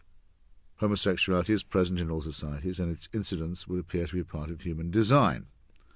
We must perforce confront these facts as we find them. We now know that the bubonic plague was spread not by sin or moral backsliding, but by rats and fleas. Archbishop Lancelot Andrews, during the celebrated Black Death in London in 1665, noticed uneasily that the horror fell upon those who prayed and kept the faith as well as upon those who did not. He came perilously close to stumbling upon a real point. As I was writing this chapter, an argument broke out in my hometown of Washington, D.C. The human papillomavirus, HPV, has long been known as a sexually transmitted infection that, at its worst, can cause cervical cancer in women. A vaccine is now available. These days vaccines are increasingly swiftly developed, not to cure this malady, but to immunize women against it. But there are forces in the administration who oppose the adoption of this measure on the grounds that it fails to discourage premarital sex. To accept the spread of cervical cancer in the name of God is no different, morally or intellectually, from sacrificing these women on a stone altar and thanking the deity for giving us the sexual impulse and then condemning it. We do not know how many people in Africa have died or will die because of the AIDS virus, which was isolated and became treatable in a great feat of humane scientific research very soon after it made its lethal appearance.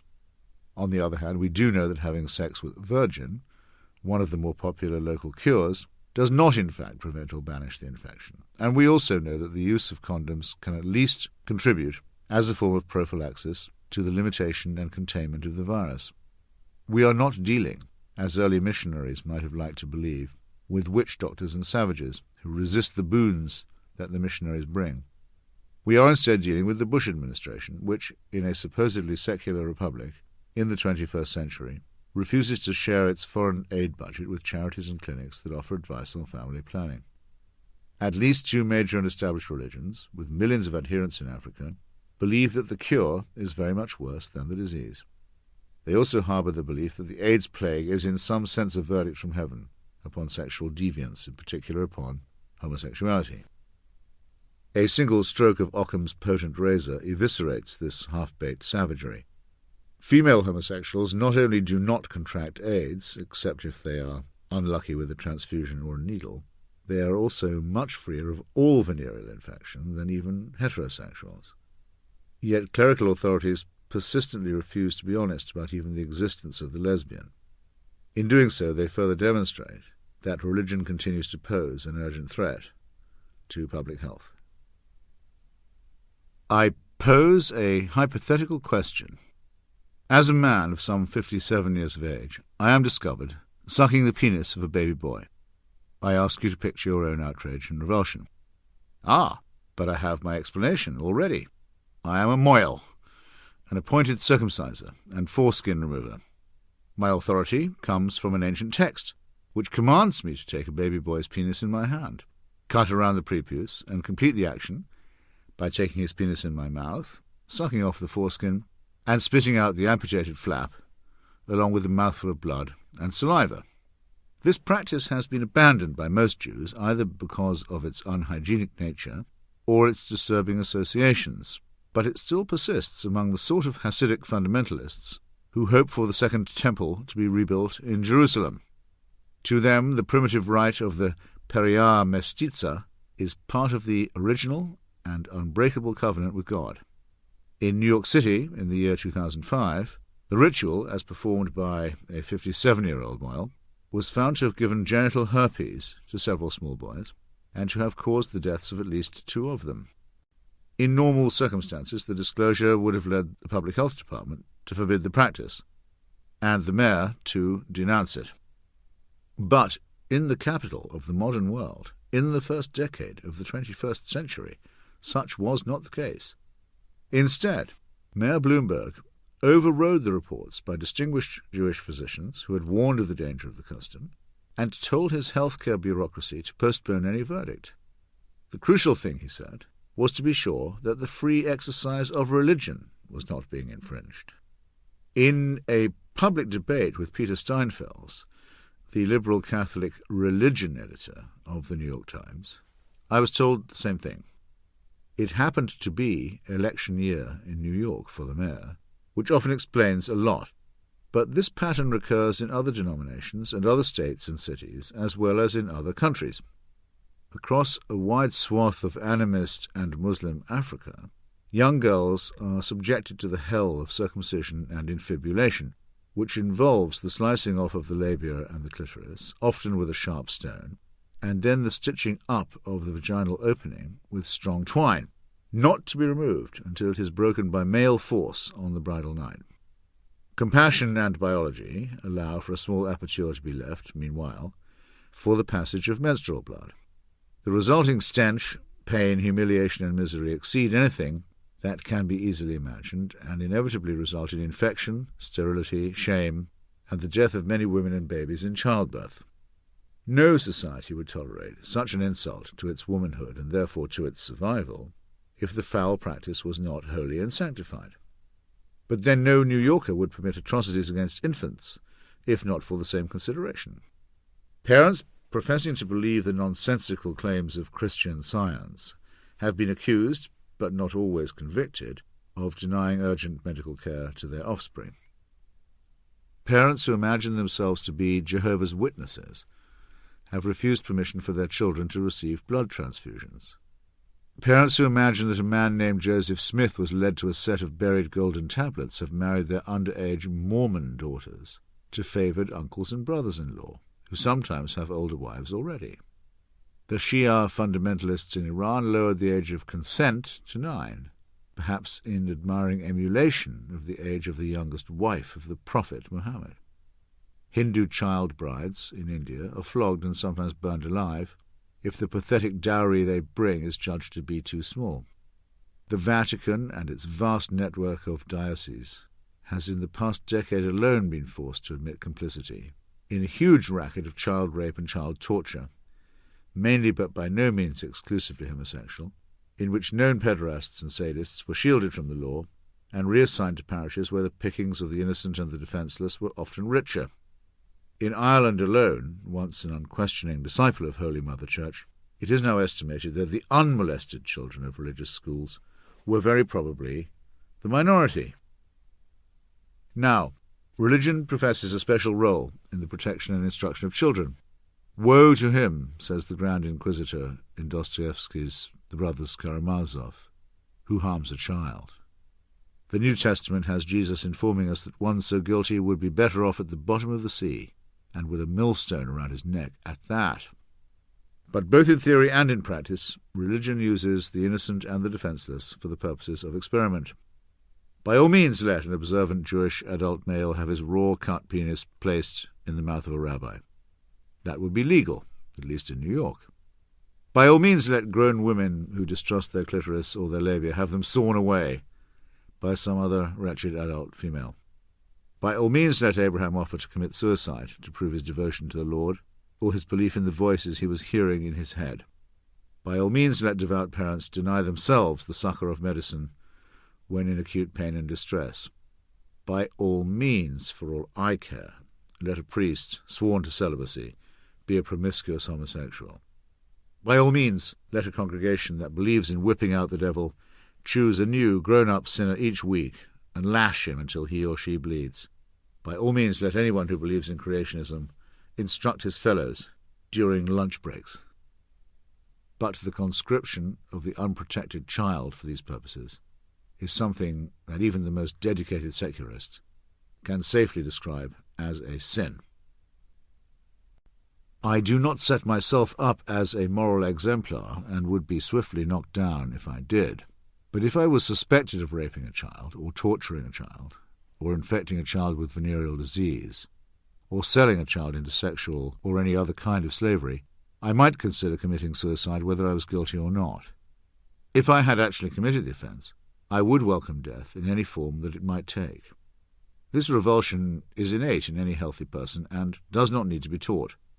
Since religion has proved itself uniquely delinquent on the one subject where moral and ethical authority might be counted as universal and absolute, I think we are entitled to at least 3 provisional conclusions. The first is that religion and the churches are manufactured, and that this salient fact is too obvious to ignore. The second is that ethics and morality are quite independent of faith and cannot be derived from it. The third is that religion is, because it claims a special divine exemption for its practices and beliefs, not just amoral, but immoral. The ignorant psychopath or brute who mistreats his children must be punished, but can be understood. Those who claim a heavenly warrant for the cruelty have been tainted by evil, and also constitute far more of a danger. In the city of Jerusalem there is a special ward in the mental hospital for those who represent a special danger to themselves and others. These deluded patients are the sufferers from the Jerusalem syndrome. Police and security officers are trained to recognize them, though their mania is often concealed behind a mask of deceptively beatific calm. They have come to the holy city in order to announce themselves as the Messiah or Redeemer, or to proclaim the end of days. The connection between religious faith and mental disorder is, from the viewpoint of the tolerant and the multicultural, both very obvious and highly unmentionable. If someone murders his children and then says that God ordered him to do it, we might find him not guilty by reason of insanity, but he would be incarcerated nonetheless.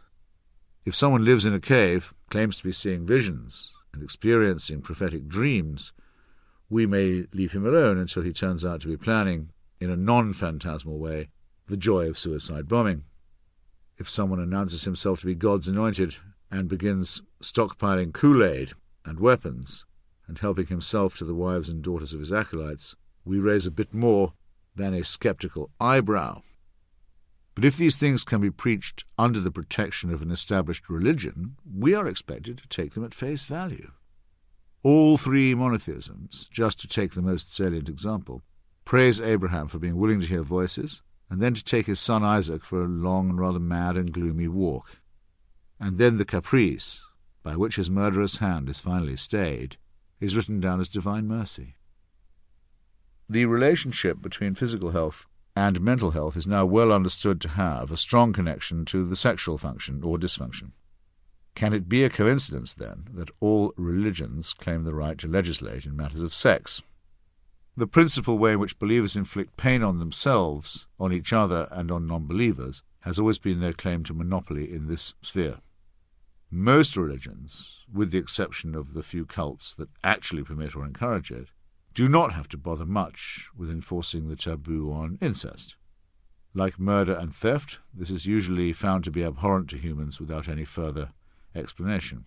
But merely to survey the history of sexual dread and proscription, as codified by religion, is to be met with a very disturbing connection between extreme prurience and extreme repression. Almost every sexual impulse has been made the occasion for prohibition, guilt, and shame. Manual sex, oral sex, anal sex, non-missionary position sex, to name it is to discover a fearsome ban upon it. Even in modern and hedonistic America, several states legally define sodomy as that which is not directed at face-to-face heterosexual procreation. This raises gigantic objections to the argument from design, whether we choose to call that design intelligent or not. Clearly, the human species is designed to experiment with sex. No less clearly, this fact is well known to the priesthoods. When Dr. Samuel Johnson had completed the first real dictionary of the English language, he was visited by a delegation of respectable old ladies who wished to congratulate him for not including any indecent words. His response, which was that he was interested to see that the ladies had been looking them up, contains almost all that needs to be said on this point. Orthodox Jews conduct congress by means of a hole in the sheet, and subject their women to ritual baths to cleanse the stain of menstruation. Muslims subject adulterers to public lashings with a whip. Christians used to lick their lips while examining women for signs of witchcraft. I need not go on in this vein. Any reader of this book will know of a vivid example, or will simply guess my meaning. A consistent proof that religion is man-made and anthropomorphic can also be found in the fact that it is usually man-made in the sense of masculine as well. The holy book in the longest continuous use, the Talmud, commands the observant one to thank his Maker every day that he was not born a woman. This raises again the insistent question: who but a slave thanks his master for what his master has decided to do without bothering to consult him? The Old Testament, as Christians condescendingly call it, has woman cloned from man for his use and comfort. The New Testament has St. Paul expressing both fear and contempt for the female. Throughout all religious texts there is a primitive fear that half the human race is simultaneously defiled and unclean, and yet is also a temptation to sin that it is impossible to resist. Perhaps this explains the hysterical cult of virginity and of a virgin, and the dread of the female form and of female reproductive functions. And there may be someone who can explain the sexual and other cruelties of the religious without any reference to the obsession with celibacy, but that someone will not be me. I simply laugh when I read the Quran with its endless prohibitions on sex and its corrupt promise of infinite debauchery in the life to come. It's like seeing through the let's pretend of a child, but without the indulgence that comes from watching the innocent at play. The homicidal lunatics, rehearsing to be genocidal lunatics, of 9/11 were perhaps tempted by virgins, but it is far more revolting to contemplate that, like so many of their fellow jihadists, they were virgins. Like monks of old, the fanatics are taken early from their families, taught to despise their mothers and sisters, and come to adulthood without ever having had a normal conversation, let alone a normal relationship with a woman. This is disease by definition. Christianity is too repressed to offer sex in paradise. Indeed, it has never been able to evolve a tempting heaven at all, but it has been lavish in its promise of sadistic and everlasting punishment for sexual backsliders, which is nearly as revealing in making the same point in a different way. A special subgenre of modern literature is the memoir of a man or woman who once underwent a religious education. The modern world is now sufficiently secular for some of these authors to attempt to be funny about what they underwent and what they were expected to believe. However, such books tend necessarily to be written by those with enough fortitude to have survived the experience. We have no way to quantify the damage done by telling tens of millions of children that masturbation will make them blind, or that impure thoughts will lead to an eternity of torment, or that members of other faiths, including members of their own families, will burn, or that venereal disease will result from kisses. Nor can we hope to quantify the damage done by holy instructors who rammed home these lies and accompanied them with floggings and rapes and public humiliations. Some of those who rest in unvisited tombs may have contributed to the good of the world, but those who preached hatred and fear and guilt, and who ruined innumerable childhoods, should have been thankful that the hell they preached was only one among their wicked falsifications, and that they were not sent to rot there. Violent, irrational, intolerant, allied to racism and tribalism and bigotry, invested in ignorance and hostile to free inquiry, contemptuous of women and coercive toward children, organized religion ought to have a great deal on its conscience. There is one more charge to be added to the bill of indictment. With a necessary part of its collective mind, religion looks forward to the destruction of the world. By this, I do not mean it looks forward in the purely eschatological sense of anticipating the end. I mean, rather, that it openly or covertly wishes that end to occur. Perhaps half aware that its unsupported arguments are not entirely persuasive, and perhaps uneasy about its own greedy accumulation of temporal power and wealth, religion has never ceased to proclaim the apocalypse and the day of judgment. This has been a constant trope ever since the first witch doctors and shamans learned to predict eclipses and to use their half-baked celestial knowledge to terrify the ignorant. It stretches from the epistles of St. Paul, who clearly thought and hoped that time was running out for humanity, through the deranged fantasies of the Book of Revelation, which were at least memorably written by the alleged St. John the Divine on the Greek island of Patmos, to the best-selling pulp fiction Left Behind series, which, ostensibly authored by Tim LaHaye and Jerry B. Jenkins, was apparently generated by the old expedient of letting two orangutans loose on a word processor. The blood continued to rise. Millions of birds flocked into the area and feasted on the remains, and the wine-press was trampled outside the city, and blood came out of the wine-press up to the horses' bridles for 1,600 furlongs. This is sheer manic relish, larded with half-quotations. More reflectively, but hardly less regrettably, it can be found in Julia Ward Howe's Battle Hymn of the Republic, which dwells on the same wine-press, and in Robert Oppenheimer's Murmur as he watched the first nuclear detonation at Alamogordo, New Mexico, and heard himself quoting the Hindu epic, the Bhagavad Gita. I am become death, the destroyer of worlds. One of the very many connections between religious belief and the sinister, spoiled, selfish childhood of our species is the repressed desire to see everything smashed up and ruined and brought to naught. This tantrum need is coupled with two other sorts of guilty joy, or, as the Germans say, Schadenfreude. First, one's own death is cancelled, or perhaps repaid or compensated, by the obliteration of all others. Second, it can always be egotistically hoped that one will be personally spared, gathered contentedly to the bosom of the mass exterminator, and from a safe place observe the sufferings of those less fortunate. Tertullian, one of the many church fathers who found it difficult to give a persuasive account of paradise, was perhaps clever in going for the lowest possible common denominator and promising that one of the most intense pleasures of the afterlife would be endless contemplation of the tortures of the damned. He spoke more truly than he knew in evoking the man-made character of faith. As in all cases, the findings of science are far more awe-inspiring than the rantings of the godly. The history of the cosmos begins, if we use the word time to mean anything at all, about 12 billion years ago. If we use the word time Wrongly, we shall end up with the infantile computation of the celebrated Archbishop James Ussher of Armagh, who calculated that the Earth alone, mind you, not the cosmos, had its birthday on Saturday, October 22nd, in 4004 BC at 6 in the afternoon. This dating was endorsed by William Jennings Bryan, a former American Secretary of State and two-time Democratic presidential nominee, in courtroom testimony in the third decade of the 20th century. The true age of the Sun and its orbiting planets, one of them destined to harbour life and all the others doomed to lifelessness, is perhaps 4.5 billion years and subject to revision. This particular microscopic solar system most probably has at least that long again to run its fiery course. The life expectancy of our Sun is a solid 5 billion more years. However, mark your calendar, at around that point, it will emulate millions of other suns and explosively mutate into a swollen red giant, causing the Earth's oceans to boil and extinguishing all possibility of life in any form. No description by any prophet or visionary has even begun to picture the awful intensity and irrevocability of that moment.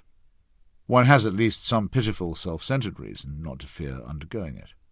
On current projections, the biosphere will very probably have been destroyed by different and slower sorts of warming and heating in the meantime. As a species on Earth, according to many sanguine experts, we do not have many more eons ahead of us. With what contempt and suspicion, then, must one regard those who are not willing to wait, and who beguile themselves and terrify others, especially the children, as usual, with horrific visions of apocalypse, to be followed by stern judgment from the one who supposedly placed us in this inescapable dilemma to begin with. We may laugh now at the foam-flecked hell and damnation preachers who love to shrivel young souls with pornographic depictions of eternal torture. But this phenomenon has reappeared in a more troubling form with the holy alliance between the believers and what they can borrow or steal from the world of science. Here is Professor Pervez Hoodbhoy, a distinguished professor of nuclear and high-energy physics at the University of Islamabad in Pakistan, writing about the frightening mentality which prevails in his country, one of the world's first states to define its very nationality by religion. In a public debate on the eve of the Pakistani nuclear tests, the former chief of the Pakistani army, General Mirza Aslam Beg, said, "We can make a first strike, and a second and even a third." The prospect of nuclear war left him unmoved. "You can die crossing the street," he said, "or you could die in a nuclear war. You've got to die some day anyway." India and Pakistan are largely traditional societies where the fundamental belief structure demands disempowerment and surrender to larger forces. A fatalistic Hindu belief that the stars above determine our destiny, or the equivalent Muslim belief in Kismet, certainly account for part of the problem. I shall not disagree with the very brave Professor Hoodbhoy, who helped alert us to the fact that there were several secret bin Laden supporters among the bureaucrats of the Pakistani nuclear program, and who also exposed the wild fanatics within that system who hoped to harness the power of the mythical jinns, or desert devils, for military purposes. In his world, the enemies are mainly Muslims and Hindus. But within the Judeo-Christian world also, there are those who like to fantasize about a final conflict and embellish the vision with mushroom-shaped clouds. It is a tragic and potentially lethal irony that those who most despise science and the method of free inquiry should have been able to pilfer from it and annex its sophisticated products to their sick dreams. The death wish, or something not unlike it, may be secretly present in all of us. At the turn of the year 1999 into 2000, many educated people talked and published infinite nonsense about a series of possible calamities and dramas. This was no better than primitive numerology. In fact, it was slightly worse, in that 2000 was only a number on Christian calendars, and even the stoutest defenders of the Bible story now admit that if Jesus was ever born, it wasn't until at least AD 4. The occasion was nothing more than an odometer for idiots who sought the cheap thrill of impending doom. But religion makes such impulses legitimate and claims the right to officiate at the end of life, just as it hopes to monopolize children at life's beginning. There can be no doubt that the cult of death and the insistence upon portents of the end proceed from a surreptitious desire to see it happen and to put an end to the anxiety and doubt that always threaten the hold of faith. When the earthquake hits, or the tsunami inundates, or the Twin Towers ignite, you can see and hear the secret satisfaction of the faithful. Gleefully they strike up. You see, this is what happens when you don't listen to us. With an unctuous smile, they offer a redemption that is not theirs to bestow, and when questioned, put on the menacing scowl that says, "Oh, so you reject our offer of paradise? Well, in that case, we have quite another fate in store for you." Such love, such care. The element of the wish for obliteration can be seen without disguise in the millennial sects of our own day, who betray their selfishness as well as their nihilism by announcing how many will be saved from the ultimate catastrophe. Here, the extreme Protestants are almost as much at fault as the most hysterical Muslims. In 1844, one of the greatest American religious revivals occurred, led by a semi-literate lunatic named George Miller. Mr. Miller managed to crowd the mountaintops of America with credulous fools who, having sold their belongings cheap, became persuaded that the world would end on October 22nd of that year. They removed themselves to high ground. What difference did they expect that to make? Or to the roofs of their hovels? When the ultimate failed to arrive, Miller's choice of terms was highly suggestive. It was, he announced, the great disappointment.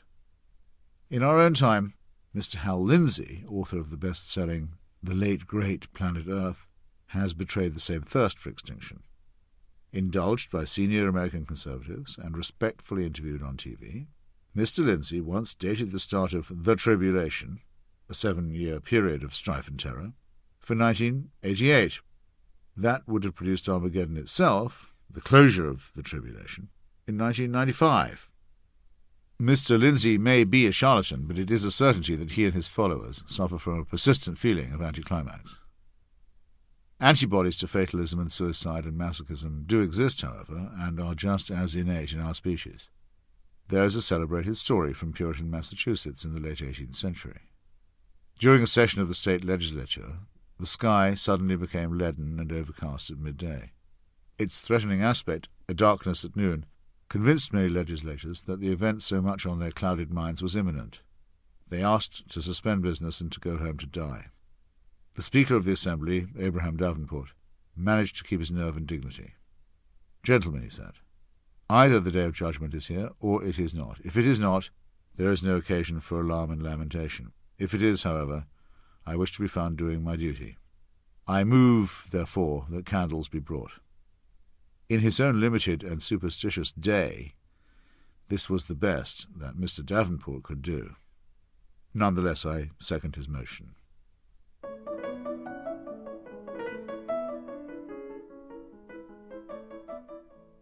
Chapter 5. The metaphysical claims of religion are false. I am a man of one book. Thomas Aquinas. We sacrifice the intellect to God. Ignatius Loyola. Reason is the devil's harlot, who can do naught but slander and harm whatever God says and does. Martin Luther.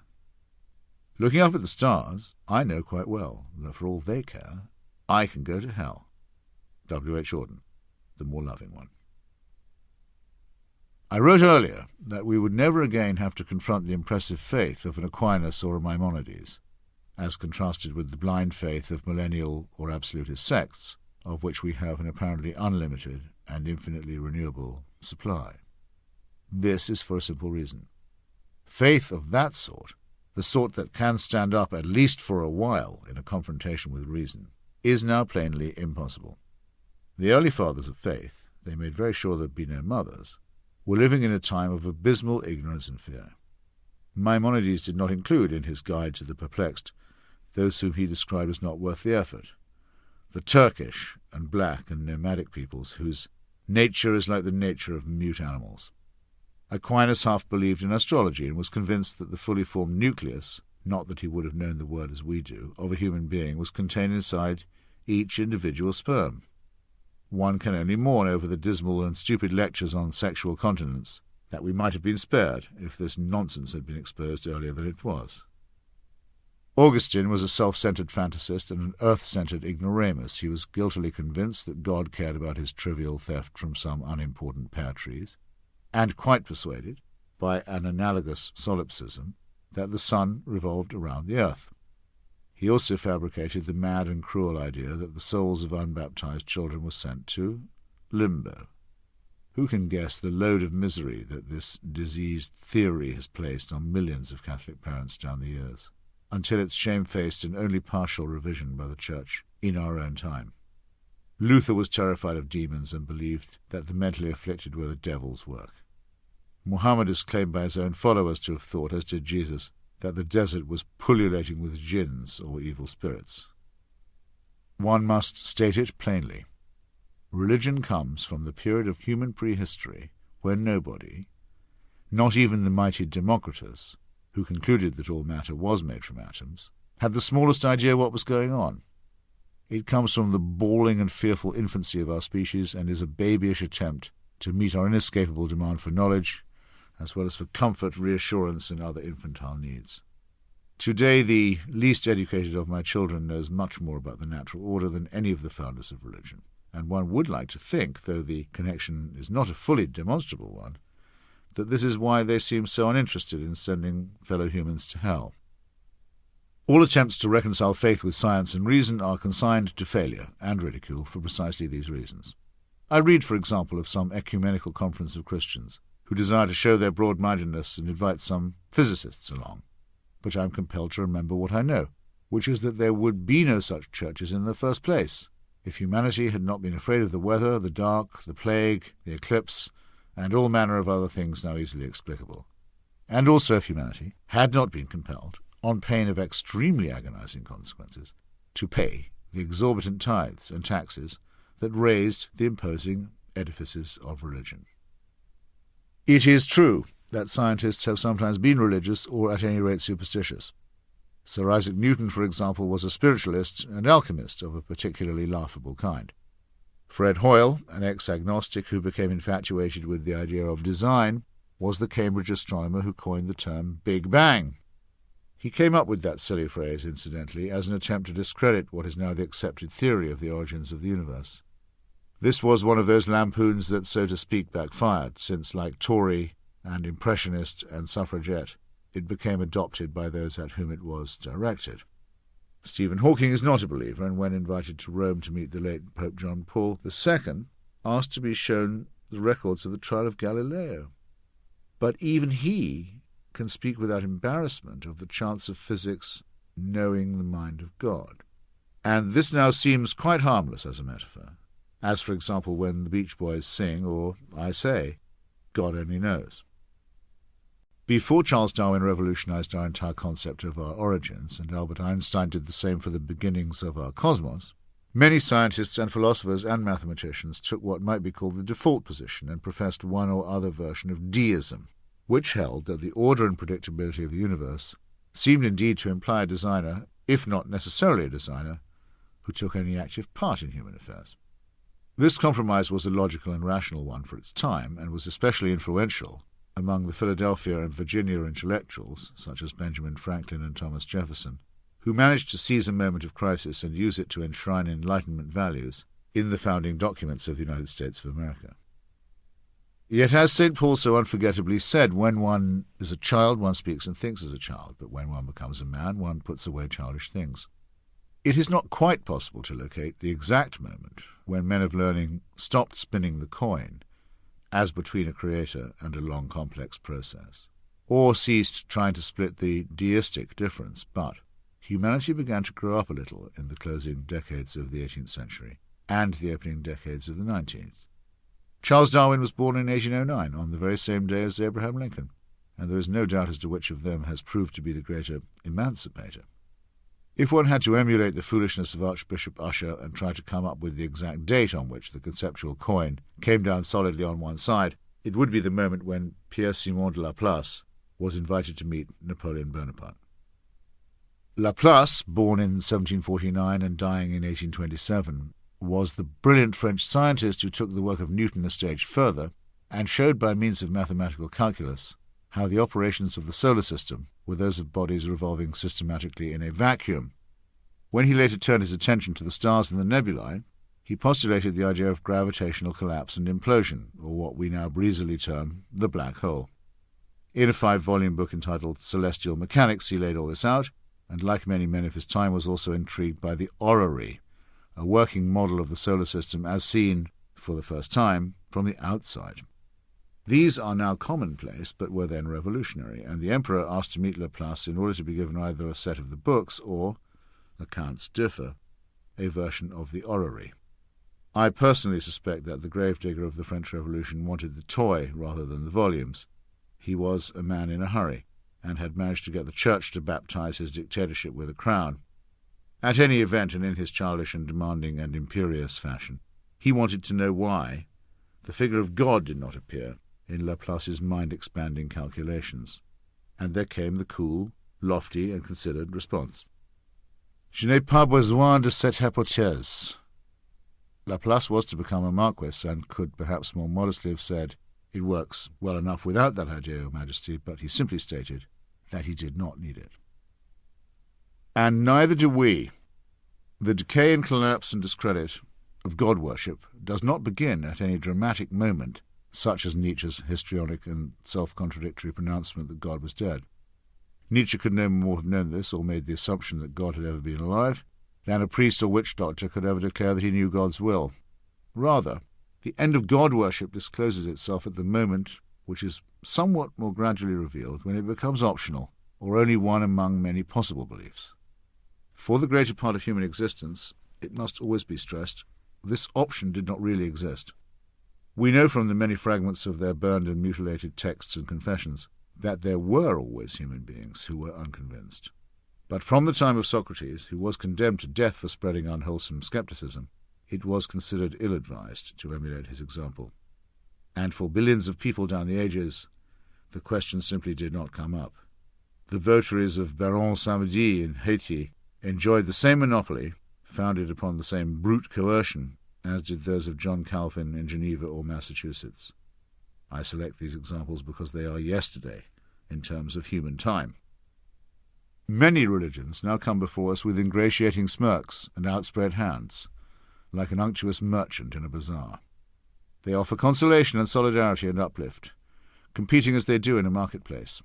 But we have a right to remember how barbarically they behaved when they were strong and were making an offer that people could not refuse. And if we chance to forget what that must have been like, we have only to look to those states and societies where the clergy still has the power to dictate its own terms. The pathetic vestiges of this can still be seen in modern societies in the efforts made by religion to secure control over education, or to exempt itself from tax, or to pass laws forbidding people to insult its omnipotent and omniscient deity, or even his prophet. In our new semi-secular and mediocre condition, even the religious will speak with embarrassment of the time when theologians would dispute over futile propositions with fanatical intensity, measuring the length of angels' wings, for example, or debating how many such mythical creatures could dance on the head of a pin. Of course, it's horrifying to remember how many people were tortured and killed, and how many sources of knowledge fed to the flames, in bogus arguments over the Trinity, or the Muslim Hadith, or the arrival of a false Messiah. But it is better for us not to fall into relativism, or what E.P. Thompson called the enormous condescension of posterity. The scholastic obsessives of the Middle Ages were doing the best they could, on the basis of hopelessly limited information, ever-present fear of death and judgment, very low life expectancy, and an audience of illiterates.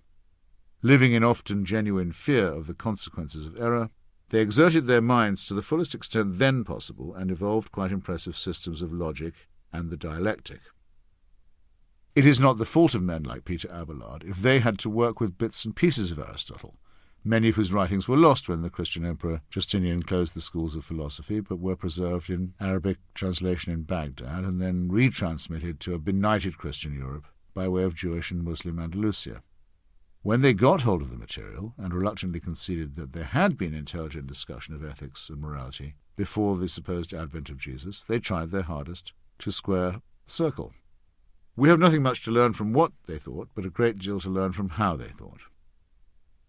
One medieval philosopher and theologian who continues to speak eloquently across the ages is William Ockham, sometimes known as William of Ockham, and presumably named after his native village in Surrey, England, that still boasts the name. He was born on a date unknown to us and died probably in great agony and fear, and probably of the horrific Black Death, in Munich in 1349. He was a Franciscan, in other words an acolyte, of the aforementioned mammal who was said to have preached to birds, and thus conditioned to a radical approach to poverty, which brought him into collision with the papacy in Avignon in 1324. The quarrel between the papacy and the emperor over secular and ecclesiastical division of powers is irrelevant to us now, since both sides ultimately lost, but Occam was forced to seek even the emperor's protection in face of the worldliness of the pope. Faced with charges of heresy and the threat of excommunication, he had the fortitude to respond that the pope himself was the heretic. Nonetheless, and because he always argued within the enclosed frame of Christian reference, he is admitted even by the most orthodox Christian authorities to have been an original and courageous thinker. He was interested, for example, in the stars. He knew far less about the nebulae than we do, or than Laplace did. In fact, he knew nothing about them at all. But he employed them for an interesting speculation. Assuming that God can make us feel the presence of a non-existent entity, and further assuming that he need not go to this trouble if the same effect can be produced in us by the actual presence of that entity, God could still, if he wished, cause us to believe in the existence of stars without their being actually present. Every effect which God causes, through the mediation of a secondary cause, he can produce immediately by himself. However, this does not mean that we must believe in anything absurd, since God cannot cause in us knowledge such that by it a thing is seen evidently to be present, though it is absent, for that involves a contradiction. Before you begin to drum your fingers at the huge tautology that impends here, as it does in so much theology and theodicy, consider what Father Copleston, the eminent Jesuit, has to say in commentary. If God had annihilated the stars, he could still cause in us the act of seeing what had once been, so far as the act is considered subjectively, just as he could give us a vision of what will be in the future. Either act would be an immediate apprehension, in the first case of what has been, and in the second case of what will be. This is actually very impressive, and not just for its time. It has taken us several hundred years since Occam to come to the realization that when we gaze up at the stars, we very often are seeing light from distant bodies that have long since ceased to exist. It doesn't particularly matter that the right to look through telescopes and speculate about the result was obstructed by the Church. This is not Occam's fault, and there is no general law that obliges the Church to be that stupid. And moving from the unimaginable interstellar past, which sends light across distances that overwhelm our brains, we have come to the realization that we also know something about the future of our system, including the rate of its expansion and the notion of its eventual terminus. However, and crucially, we can now do this while dropping, or even if you insist, retaining, the idea of a God, but in either case, the theory works without that assumption. You can believe in a divine mover, if you choose, but it makes no difference at all, and belief among astronomers and physicists has become private and fairly rare. It was actually Occam who prepared our minds for this unwelcome, to him, conclusion. He devised a principle of economy, popularly known as Occam's razor, which relied for its effect on disposing of unnecessary assumptions and accepting the first sufficient explanation or cause. Do not multiply entities beyond necessity. This principle extends itself. Everything which is explained through positing something different from the act of understanding, he wrote, can be explained without positing such a distinct thing. He was not afraid to follow his own logic, wherever it might take him, and anticipated the coming of true science when he agreed that it was possible to know the nature of created things without any reference to their creator. Indeed, Occam stated that it cannot be strictly proved that God, if defined as a being who possesses the qualities of supremacy, perfection, uniqueness, and infinity, exists at all.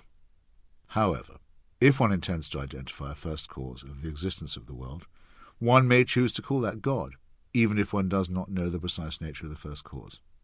And even the first cause has its difficulties, since a cause will itself need another cause. It is difficult or impossible, he wrote, to prove against the philosophers that there cannot be an infinite regress in causes of the same kind, of which one can exist without the other. Thus the postulate of a designer or creator only raises the unanswerable question of who designed the designer or created the creator. Religion and theology and theodicy, this is now me talking and not Occam, have consistently failed to overcome this objection. Occam himself simply had to fall back on the hopeless position that the existence of God can only be demonstrated by faith. Credo quia absurdum, as the church father Tertullian put it, either disarmingly or annoyingly according to your taste. I believe it because it is absurd. It is impossible to quarrel seriously with such a view. If one must have faith in order to believe something, or believe in something, then the likelihood of that something having any truth or value is considerably diminished. The harder work of inquiry, proof, and demonstration is infinitely more rewarding, and has confronted us with findings far more miraculous and transcendent than any theology. Actually, the leap of faith, to give it the memorable name that Søren Kierkegaard bestowed upon it, is an imposture. As he himself pointed out, it is not a leap that can be made once and for all. It is a leap that has to go on and on being performed in spite of mounting evidence to the contrary. This effort is actually too much for the human mind, and leads to delusions and manias. Religion understands perfectly well that the leap is subject to sharply diminishing returns, which is why it often doesn't in fact rely on faith at all, but instead corrupts faith and insults reason by offering evidence and pointing to confected proofs. This evidence and these proofs include arguments from design, revelations, punishments, and miracles.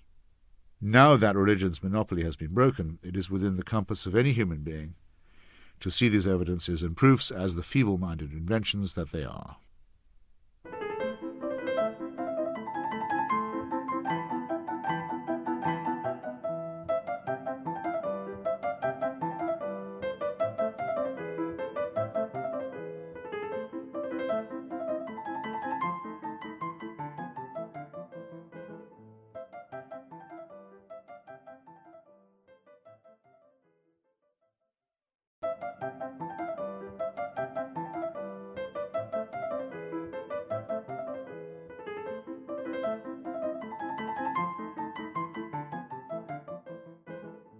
Chapter 6. Arguments from Design. All my moral and intellectual being is penetrated by an invincible conviction that whatever falls under the dominion of our senses must be in nature and, however exceptional, cannot differ in its essence from all the other effects of the visible and tangible world of which we are a self-conscious part. The world of the living contains enough marvels and mysteries as it is, marvels and mysteries acting upon our emotions and intelligence in ways so inexplicable that it would almost justify the conception of life as an enchanted state. No, I am too firm in my consciousness of the marvellous to be ever fascinated by the mere supernatural, which, take it any way you like, is but a manufactured article, the fabrication of minds insensitive to the intimate delicacies of our relation to the dead and to the living in their countless multitudes, a desecration of our tenderest memories, an outrage on our dignity. Joseph Conrad, author's note to The Shadow Line. There is a central paradox at the core of religion.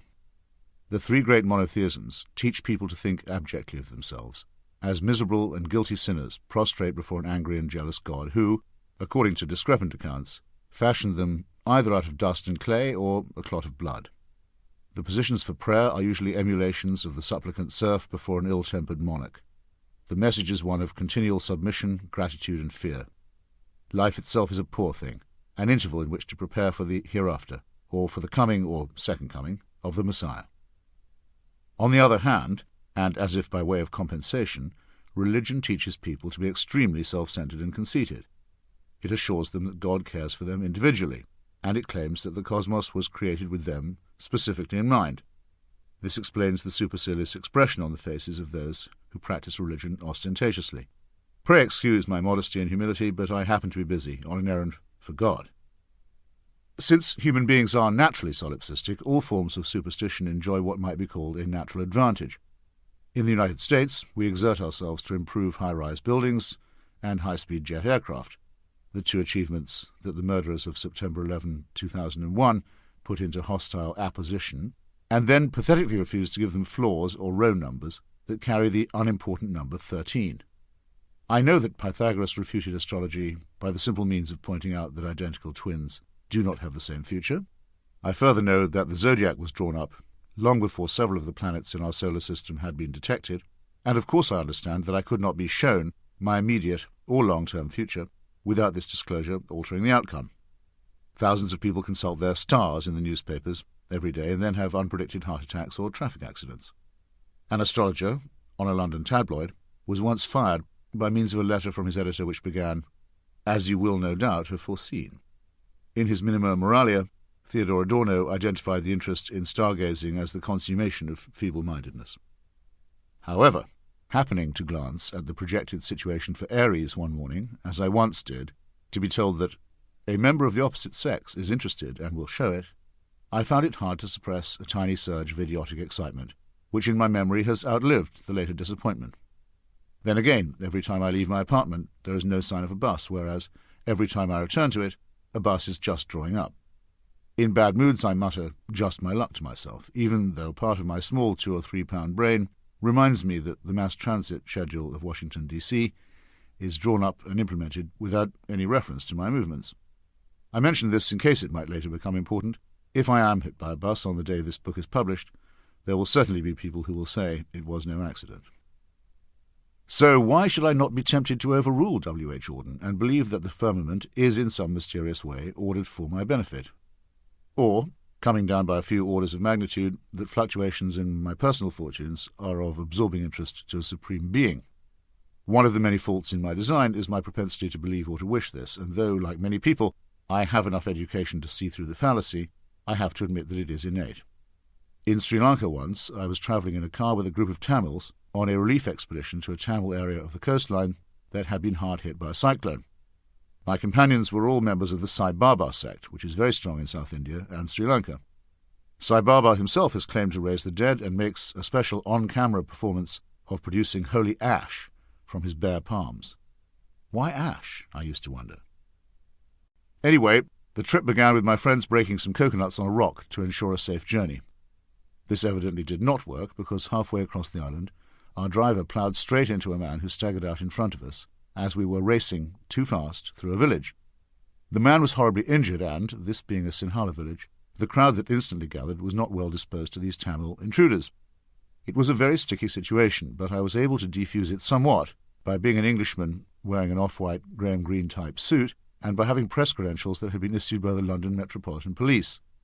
This impressed the local cop enough to have us temporarily released, and my companions, who had been very scared indeed, were more than grateful for my presence and for my ability to talk fast. In fact, they telephoned their cult headquarters to announce that Sai Baba himself had been with us, in the temporary shape of my own person.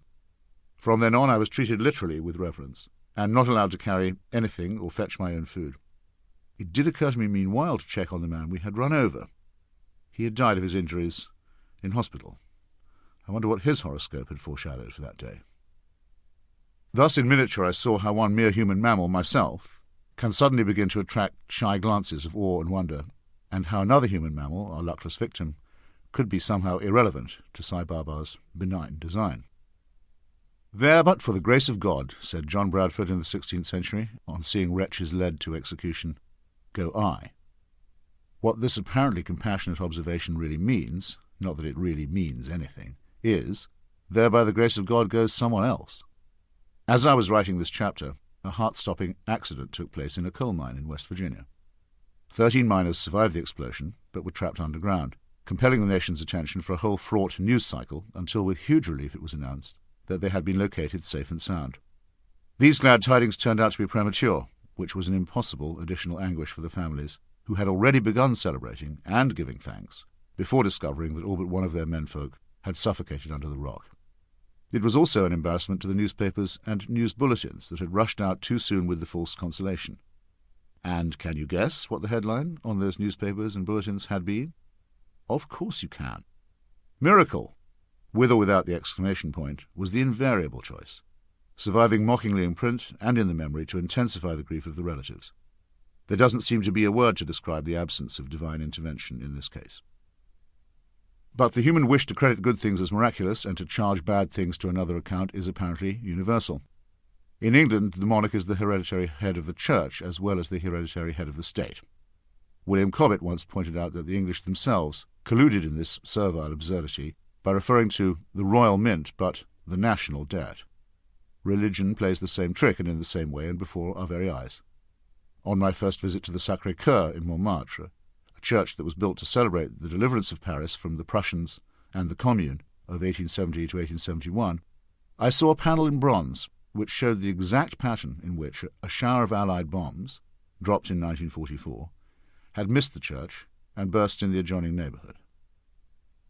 Given this overwhelming tendency to stupidity and selfishness in myself and among our species, it is somewhat surprising to find the light of reason penetrating at all.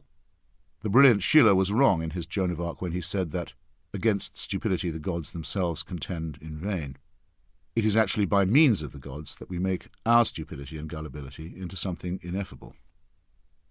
The design arguments which are products of this same solipsism take two forms, the macro and the micro. They were most famously summarized by William Paley, whose dates are 1743 to 1805, in his book Natural Philosophy. Here we encounter the homespun example of the primitive human who stumbles across a ticking watch.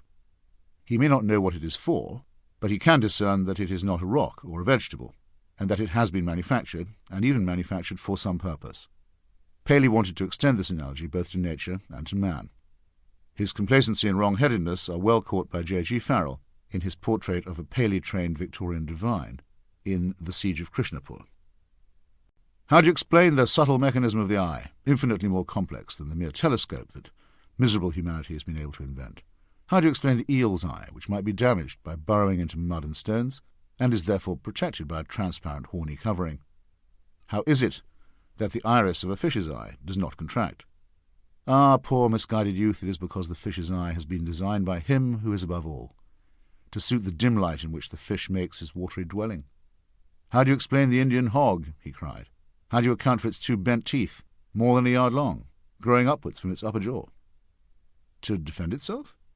No, young man, it has two tusks for that purpose, issuing from the lower jaw like those of a common boar. No, the answer is that the animal sleeps standing up, and, in order to support its head, it hooks its upper tusks on the branches of the trees, for the designer of the world has given thought even to the hog's slumbers. Paley did not bother to explain how the designer of the world came to command so many of his human creatures to treat the said hog as if it were a demon or a leper. In fact, surveying the natural order, John Stuart Mill was far nearer the mark when he wrote, "If a tenth part of the pains taken in finding signs of an all-powerful benevolent God had been employed in collecting evidence to blacken the Creator's character, what scope would not have been found in the animal kingdom? It is divided into devourers and devoured, most creatures being lavishly fitted with instruments to torment their prey." Now that the courts have protected Americans, at least for the moment, from the inculcation of compulsory creationist stupidity in the classroom, we can echo that other great Victorian Lord Macaulay and say that every schoolchild knows that Paley had put his creaking, leaking cart in front of his wheezing and broken-down old horse. Fish do not have fins because they need them for the water, any more than birds are equipped with wings so that they can meet the dictionary definition of an avian. Apart from anything else, there are too many flightless species of birds. It is exactly the other way about, a process of adaptation and selection. Let no one doubt the power of the original illusion. Whittaker Chambers, in his seismic book Witness, recounts the first moment when he abandoned historical materialism, mentally deserted the communist cause, and embarked on the career which would undo Stalinism in America. It was on the morning when he glimpsed the ear of his baby daughter. The pretty walls and folds of this external organ persuaded him, in a flash of revelation, that no coincidence could have created it. A fleshly flap of such utter beauty must be divine. Well, I too have marvelled at the sweet little ears of my female offspring, but never without noticing that A, they always need a bit of a clean-out, B, that they look mass-produced even when set against the inferior ears of other people's daughters, C, that as people get older their ears look more and more absurd from behind, and D, that much lower animals, such as cats and bats, have much more fascinating and lovely and more potent ears. To echo Laplace, in fact, I would say that there are many, many persuasive arguments against Stalin worship, but that the anti-Stalin case is fully valid without Mr. Chambers's ear-flap-based assumption. Ears are predictable and uniform, and their flaps are every bit as adorable when the child has been born stone-deaf. The same is not true in the same sense of the universe. Here there are anomalies and mysteries and imperfections, to use the most minimal terms, that do not even show adaptation, let alone selection. Thomas Jefferson in old age was fond of the analogy of the timepiece in his own case, and would write to friends who inquired after his health that the odd spring was breaking and the occasional wheel wearing out. This, of course, raises the uncomfortable, for believers, idea of the built-in fault that no repairman can fix.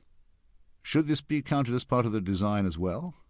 As usual, those who take the credit for the one will fall silent and start shuffling when it comes to the other side of the ledger. But when it comes to the whirling, howling wilderness of outer space, with its red giants and white dwarfs and black holes, its titanic explosions and extinctions, we can only dimly and shiveringly conclude that the design hasn't been imposed quite yet, and wonder if this is how dinosaurs felt when the meteors came smashing through the Earth's atmosphere and put an end to the pointless, bellowing rivalry across primeval swamps. Even what was first known about the comparatively consoling symmetry of the solar system, with its nonetheless evident tendency to instability and entropy, upset Sir Isaac Newton enough to make him propose that God intervened every now and then to put the orbits back on an even keel. This exposed him to teasing from Leibniz, who asked why God couldn't have got it working right the first time around. It is indeed only because of the frightening emptiness elsewhere that we are bound to be impressed by the apparently unique and beautiful conditions that have allowed intelligent life to occur on Earth. But then, vain as we are, we would be impressed, wouldn't we? This vanity allows us to overlook the implacable fact that, of the other bodies in our own solar system alone, the rest are all either far too cold to support anything recognizable as life, or far too hot.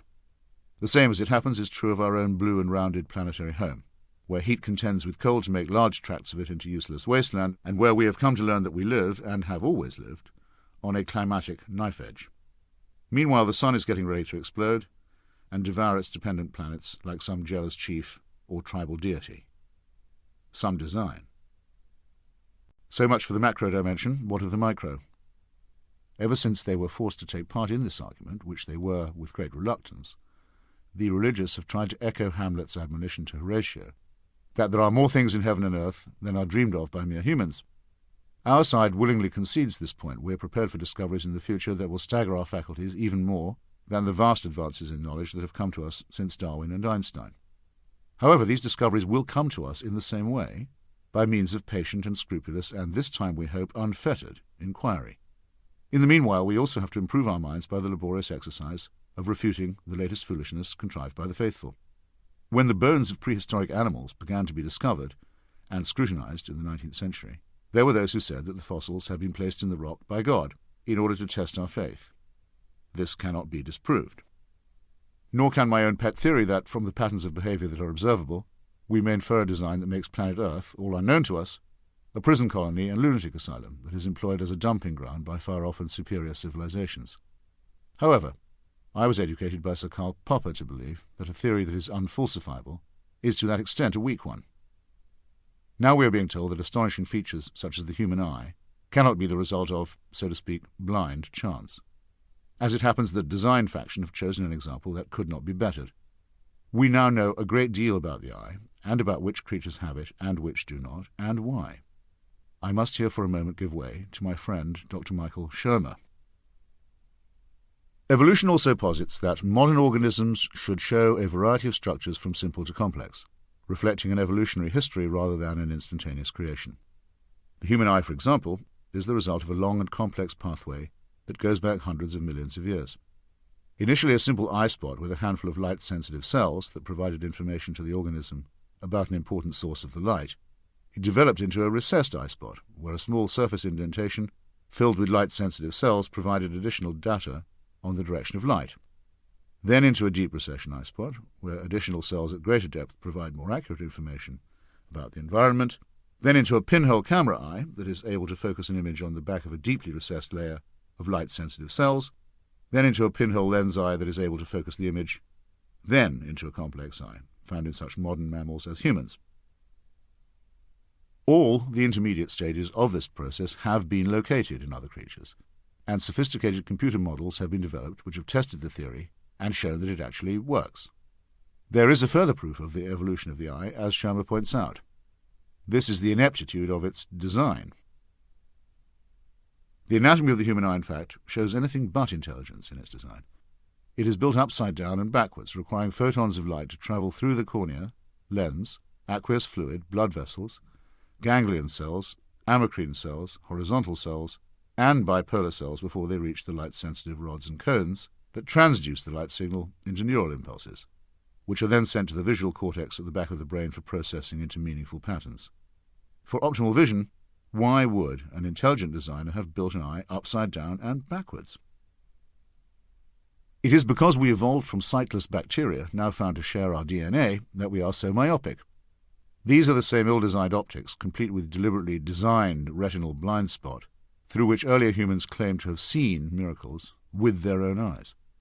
The problem in those cases was located elsewhere in the cortex, but we must never forget Charles Darwin's injunction that even the most highly evolved of us will continue to carry the indelible stamp of their lowly origin. I would add to Shermer that though it is true we are the highest and smartest animals, ospreys have eyes we have calculated to be 60 times more powerful and sophisticated than our own, and that blindness, often caused by microscopic parasites that are themselves miracles of ingenuity, is one of the oldest and most tragic disorders known to man. And why award the superior eye, or, in the case of the cat or bat, also the ear, to the inferior species? The osprey can swoop accurately on a fast-moving fish that it has detected underwater from many, many feet above, all the while manoeuvring with its extraordinary wings. Ospreys have almost been exterminated by man, while you yourself can be born as blind as a worm and still become a pious and observant Methodist, for example. To suppose that the eye, wrote Charles Darwin, with all its inimitable contrivances for adjusting the focus to different distances, for admitting different amounts of light, and for the correction of spherical and chromatic aberration, could have been formed by natural selection seems, I freely confess, absurd in the highest possible degree. He wrote this in an essay entitled Organs of Extreme Perfection and Complication.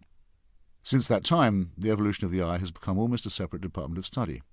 And why should it not? It is immensely fascinating and rewarding to know that at least 40 different sets of eyes, and possibly 60 different sets, have evolved in quite distinct and parallel, if comparable, ways. Dr. Daniel Nielsen, perhaps the foremost authority on the subject, has found, among other things, that 3 entirely different groups of fish have independently developed 4 eyes. One of these sea creatures, Bathylicnops exilis, possesses a pair of eyes that look outward, and another pair of eyes, set in the wall of the main 2, that direct their gaze straight downward. This would be an encumbrance to most animals, but it has some obvious advantages for an aquatic one. And it is highly important to notice that the embryological development of the second set of eyes is not a copy or a miniature of the first set, but an entirely different evolution. As Dr. Nielsen puts it in a letter to Richard Dawkins, this species has reinvented the lens despite the fact that it already had one.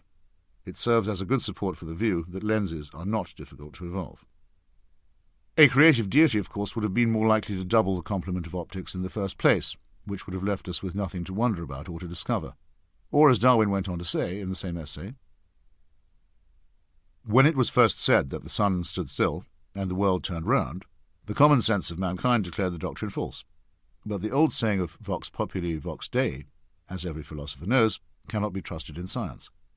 Reason tells me that, if numerous gradations from an imperfect and simple eye to one perfect and complex, each grade being useful to its possessor, can be shown to exist, as is certainly the case, if, further, the eye ever slightly varies, and the variations be inherited, as is likewise certainly the case, and if such variations should ever be useful to any animal under changing conditions of life, then the difficulty of believing that a perfect and complex eye could be formed by natural selection, though insuperable by our imagination, cannot be considered real. We may smile slightly when we notice that Darwin wrote of the sun standing still and when we notice that he spoke of the eye's perfection, but only because we are fortunate enough to know more than he did. What is worth noting and retaining is his proper use of the sense of what is wondrous. The real miracle is that we, who share genes with the original bacteria that began life on the planet, have evolved as much as we have. Other creatures did not develop eyes at all, or developed extremely weak ones.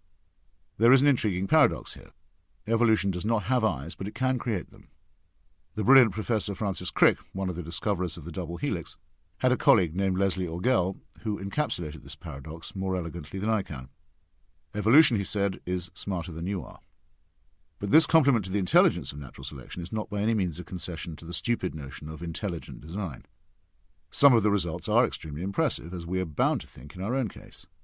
What a piece of work is a man, as Hamlet exclaims, before going on to contradict himself somewhat by describing the result as a quintessence of dust, both statements having the merit of being true. But the process by which the results are attained is slow and infinitely laborious, and has given us a DNA string which is crowded with useless junk and which has much in common with much lower creatures. The stamp of the lowly origin is to be found in our appendix, in the now needless coat of hair that we still grow and then shed after 5 months in the womb, in our easily worn-out knees, our vestigial tails, and the many caprices of our urinogenital arrangements. Why do people keep saying God is in the details? He isn't in ours, unless his yokel creationist fans wish to take credit for his clumsiness, failure, and incompetence. Those who have yielded, not without a struggle, to the overwhelming evidence of evolution are now trying to award themselves a medal for their own acceptance of defeat. The very magnificence and variety of the process, they now wish to say, argues for a directing and originating mind. In this way they choose to make a fumbling fool of their pretended God, and make him out to be a tinkerer, an approximator, and a blunderer, who took eons of time to fashion a few serviceable figures, and heaped up a junkyard of failure and scrap meanwhile. Have they no more respect for the deity than that? They unwisely say that evolutionary biology is only a theory, which betrays their ignorance of the meaning of the word theory as well as of the meaning of the word design. A theory is something evolved, if you forgive the expression, to fit the known facts. It is a successful theory if it survives the introduction of hitherto unknown facts, and it becomes an accepted theory if it can make accurate predictions about things or events that have not yet been discovered or have not yet occurred. This can take time and is also subject to a version of Occam's procedure. Pharaonic astronomers in Egypt could predict eclipses, even though they believed the Earth to be flat. It just took them a great deal more unnecessary work. Einstein's prediction of the precise angular deflection of starlight due to gravity, verified during an eclipse off the west coast of Africa that occurred in 1913, was more elegant and was held to vindicate his theory of relativity. There are many disputes between evolutionists as to how the complex process occurred, and indeed as to how it began. Francis Crick even allowed himself to flirt with the theory that life was inseminated on Earth by bacteria spread from a passing comet. However, all these disputes, when or if they are resolved, will be resolved by using the scientific and experimental methods that have proven themselves so far. By contrast, creationism, or intelligent design, its only cleverness being found in this underhanded rebranding of itself, is not even a theory. In all its well-financed propaganda, it has never even attempted to show how one single piece of the natural world is explained better by design than by evolutionary competition. Instead, it dissolves into puerile tautology. One of the creationists' questionnaires purports to be a yes-no interrogation of the following. Do you know of any building that didn't have a builder? Do you know of any painting that didn't have a painter? Do you know of any car that didn't have a maker? If you answered yes for any of the above, give details. We know the answer in all cases. These were painstaking inventions, also by trial and error, of mankind, and were the work of many hands and are still evolving. This is what makes piffle out of the ignorant creationist sneer, which compares evolution to a whirlwind blowing through a junkyard of parts and coming up with a jumbo jet. For a start, there are no parts lying around waiting to be assembled. For another thing, the process of acquisition and discarding of parts, most especially wings, is as far from a whirlwind as could conceivably be. The time involved is more like that of a glacier than a storm. For still another thing, jumbo jets are not riddled with non-working or superfluous parts lamely inherited from less successful aircraft. Why have we agreed so easily to call this exploded old non-theory by its cunningly chosen new disguise of intelligent design? There's nothing at all intelligent about it. It is the same old mumbo-jumbo, or in this instance, jumbo-mumbo. Airplanes are, in their human-designed way, evolving, and so, in a quite different way, are we. In early April 2006, a long study at the University of Oregon was published in the journal Science. Based on the reconstruction of ancient genes from extinct animals, the researchers were able to show how the non-theory of irreducible complexity is a joke. Protein molecules, they found, slowly employed trial and error, reusing and modifying existing parts, to act in a key-and-lock manner and switch discrepant hormones on and off. This genetic march was blindly inaugurated 450 million years ago, before life left the ocean and before the evolution of bones. We now know things about our nature that the founders of religion could not even begin to guess at, and that would have stilled their overconfident tongues if they had known of them.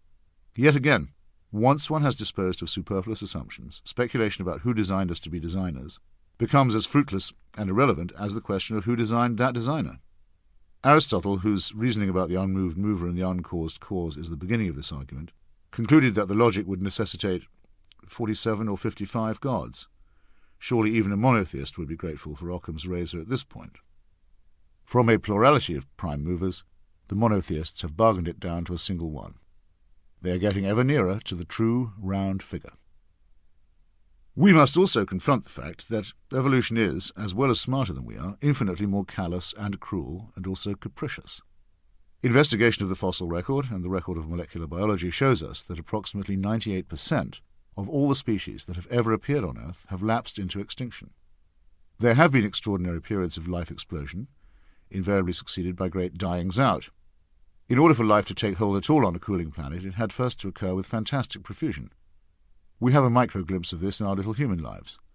Men produce infinitely more seminal fluid than is required to build a human family, and are tortured, not completely unpleasantly, by the urgent need to spread it all over the place or otherwise get rid of it.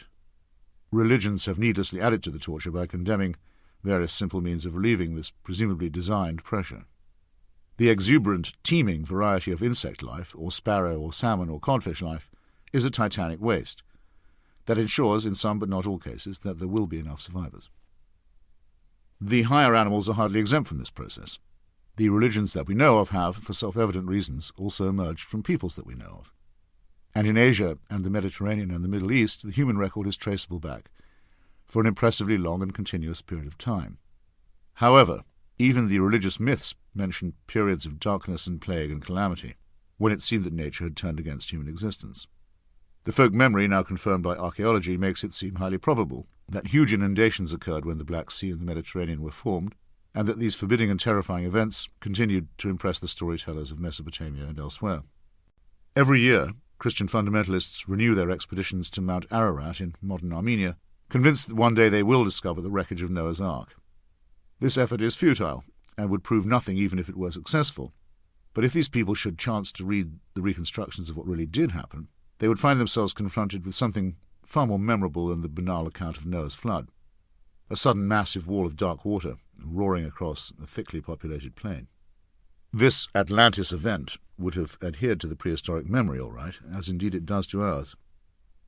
However, we do not even possess a buried or ill-chronicled memory of what happened to most of our fellow humans in the Americas. When the Catholic Christian conquistadors arrived in the Western Hemisphere in the early 16th century AD, they behaved with such indiscriminate cruelty and destructiveness that one of their number, Bartolomeo de las Casas, actually proposed a formal renunciation and apology, and an acknowledgment that the whole enterprise had been a mistake. Well-intentioned as he may have been, he based his bad conscience on the idea that the Indians had been living in an undisturbed Eden, and that Spain and Portugal had missed their chance of rediscovering the innocence that had predated the fall of Adam and Eve. This was wishful piffle and also extreme condescension. The Olmec and other tribes had gods of their own, mainly propitiated by human sacrifice, and had also developed elaborate systems of writing, astronomy, agriculture, and trade. They wrote down their history, and had discovered a 365-day calendar that was more accurate than its European counterparts. One particular society, the Mayan, had also managed to come up with that beautiful concept of zero, to which I alluded earlier, and without which mathematical computation is very difficult.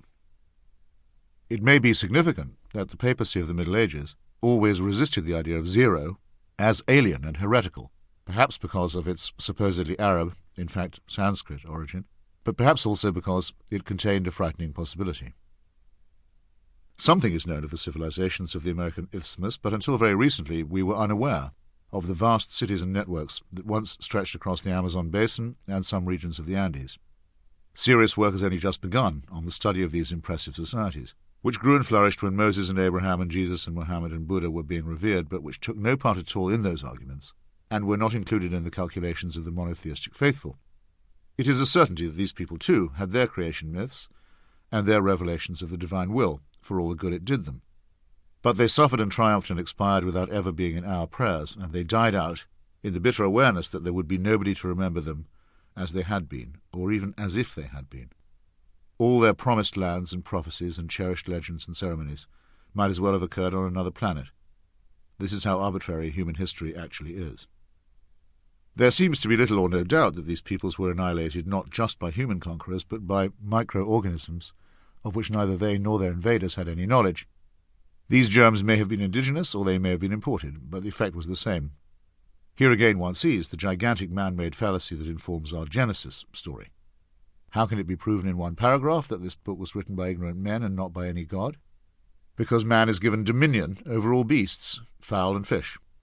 But no dinosaurs or plesiosaurs or pterodactyls are specified because the authors did not know of their existence, let alone of their supposedly special and immediate creation. Nor are any marsupials mentioned because Australia, the next candidate after Mesoamerica for a new Eden, was not on any known map. Most important, in Genesis, man is not awarded dominion over germs and bacteria because the existence of these necessary yet dangerous fellow creatures was not known or understood, and if it had been known or understood, it would at once have become apparent that these forms of life had dominion over us and would continue to enjoy it, uncontested, until the priests had been elbowed aside and medical research at last given an opportunity. Even today, the balance between Homo sapiens and Louis Pasteur's invisible army of microbes is by no means decided, but DNA has at least enabled us to sequence the genome of our lethal rivals, like the avian flu virus, and to elucidate what we have in common. Probably the most daunting task that we face as partly rational animals with adrenal glands that are too big and prefrontal lobes that are too small is the contemplation of our own relative weight in the scheme of things. Our place in the cosmos is so unimaginably small that we cannot, with our miserly endowment of cranial matter, contemplate it for long at all. No less difficult is the realization that we may also be quite random as presences on Earth. We may have learned about our modest position on the scale, about how to prolong our lives, cure ourselves of disease, learn to respect and profit from other tribes and other animals, and employ rockets and satellites for ease of communication, but then the awareness that our death is coming and will be succeeded by the death of the species and the heat death of the universe is scant comfort. Still, at least we are not in the position of those humans who died without ever having the chance to tell their story, or who are dying today at this moment after a few bare, squirming minutes of painful and fearful existence. In 1909, a discovery of immense importance was made in the Canadian Rockies on the border of British Columbia. It is known as the Burgess Shale, and though it is a natural formation and has no magical properties, it is almost like a time machine or a key that enables us to visit the past. The very remote past. This limestone quarry came into existence about 570 million years ago, and records what paleontologists familiarly call the Cambrian explosion. Just as there have been great dyings and extinctions during evolutionary time, so there have been energetic moments when life was suddenly profuse and various again. An intelligent designer might have managed without these chaotic episodes of boom and bust. Most of the surviving modern animals have their origins in this grand Cambrian burgeoning, but until 1909 we were unable to view them in anything like their original habitat. Until then also, we had to rely upon the evidence mainly of bones and shells, whereas the Burgess Shale contains much fossilized soft anatomy, including the contents of digestive systems. It is a sort of Rosetta Stone for the decoding of life forms. Our own solipsism, often expressed in diagram or cartoon form, usually represents evolution as a kind of ladder or progression, with a fish gasping on the shore in the first frame, hunched and prognathous figures in the succeeding ones, and then by slow degrees an erect man in a suit waving his umbrella and shouting, "Taxi!" Even those who have observed the sawtooth pattern of fluctuation between emergence and destruction, further emergence and still further destruction, and who have already charted the eventual end of the universe, are half agreed that there is a stubborn tendency toward an upward progression. This is no great surprise. Inefficient creatures will either die out or be destroyed by more successful ones. But progress does not negate the idea of randomness, and when he came to examine the Burgess Shale, the great paleontologist Stephen Jay Gould arrived at the most disquieting and unsettling conclusion of all. He examined the fossils and their development with minute care and realized that if this tree could be replanted or this soup set boiling again, it would very probably not produce the same results that we now know. It may be worth mentioning that this conclusion was no more welcome to Gould than it is to you or to me. In his youth he had imbibed a version of Marxism, and the concept of progress was real to him. But he was too scrupulous a scholar to deny the evidence that was so plainly displayed. And while some evolutionary biologists are willing to say that the millimetrical and pitiless process had a direction toward our form of intelligent life, Gould subtracted himself from their company. If the numberless evolutions from the Cambrian period could be recorded and rewound, as it were, and the tape then played again, he established there was no certainty that it would come out the same way. Several branches of the tree, a better analogy would be with small twigs on an extremely dense bush, end up going nowhere, but given another start they might have blossomed and flourished, just as some that did blossom and flourish might equally well have withered and died. We all appreciate that our nature and existence is based upon our being vertebrate. The earliest known vertebrate, or chordate, located in the Burgess Shale, is a 2-inch and rather elegant creature named after an adjoining mountain and also for its sinuous beauty, Pikaia gracilens. It was originally and wrongly classified as a worm. One must never forget how recent most of our knowledge really is. But in its segments, muscularity, and dorsal rod flexibility, it is a necessary ancestor that yet demands no worship. Millions of other life forms perished before the Cambrian period was over, but this little prototype survived. To quote Gould, "Wind the tape of time back to Burgess times, and let it play again.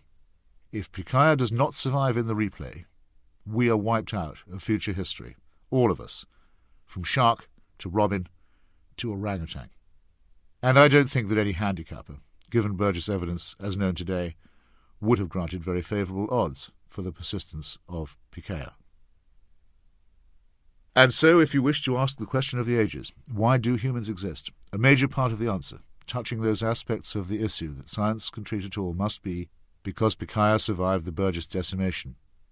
This response does not cite a single law of nature. It embodies no statement about predictable evolutionary pathways, no calculation of probabilities based on general rules of anatomy or ecology. The survival of Pikaia was a contingency of just history. I do not think that any higher answer can be given, and I cannot imagine that any resolution could be more fascinating. We are the offspring of history, and must establish our own paths in this most diverse and interesting of conceivable universes, one indifferent to our suffering, and therefore offering us maximum freedom to thrive or to fail in our own chosen way. A way chosen, one must add, within very strictly defined limits. Here is the cool, authentic voice of a dedicated scientist and humanist. In a dim way, we knew all this already. Chaos theory has familiarized us with the idea of the unscripted butterfly wing flap that, stirring a tiny zephyr, eventuates in a raging typhoon. Saul Bellows' Augie March shrewdly observed the fritillary corollary that, if you hold down one thing, you hold down the adjoining. And Gould's mind-stunning but mind-opening book on the Burgess Shale is entitled Wonderful Life, a double entendre with an echo of the best-loved of all American sentimental movies. At the climax of this engaging but abysmal film, Jimmy Stewart wishes that he'd never been born, but is then shown by an angel what the world would be like if his wish had been granted. A middlebrow audience is thus given a vicarious glimpse of a version of Heisenberg's principle of uncertainty. Any attempt to measure something will have the effect of minutely altering that which is being measured. We've only recently established that a cow is closer in family to a whale than to a horse. Other wonders certainly await us. If our presence here in our present form is indeed random and contingent, then at least we can consciously look forward to the further evolution of our poor brains and to stupendous advances in medicine and life extension, derived from work on our elementary stem cells and umbilical cord blood cells. In the steps of Darwin, Peter and Rosemary Grant of Princeton University have gone for the past 30 years to the Galapagos Islands, lived in the arduous conditions of the tiny island of Daphne Major, and actually watched and measured the way that finches evolved and adapted as their surroundings changed. They have shown conclusively that the size and shape of the finches' beaks would adjust themselves to drought and scarcity, by adaptation to the size and character of different seeds and beetles. Not only could the 3-million-year-old original flock change in one way, but if the beetle and seed situation changed back, their beaks could follow suit. The Grants took care, and they saw it happening, and could publish their findings and proofs for all to see. We are in their debt. Their lives were harsh, but who could wish that they had mortified themselves in a holy cave or on top of a sacred pillar instead?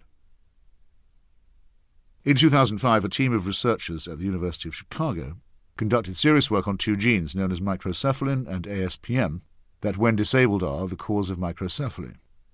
Babies born with this condition have a shrunken cerebral cortex, quite probably an occasional reminder of the period when the human brain was very much smaller than it is now.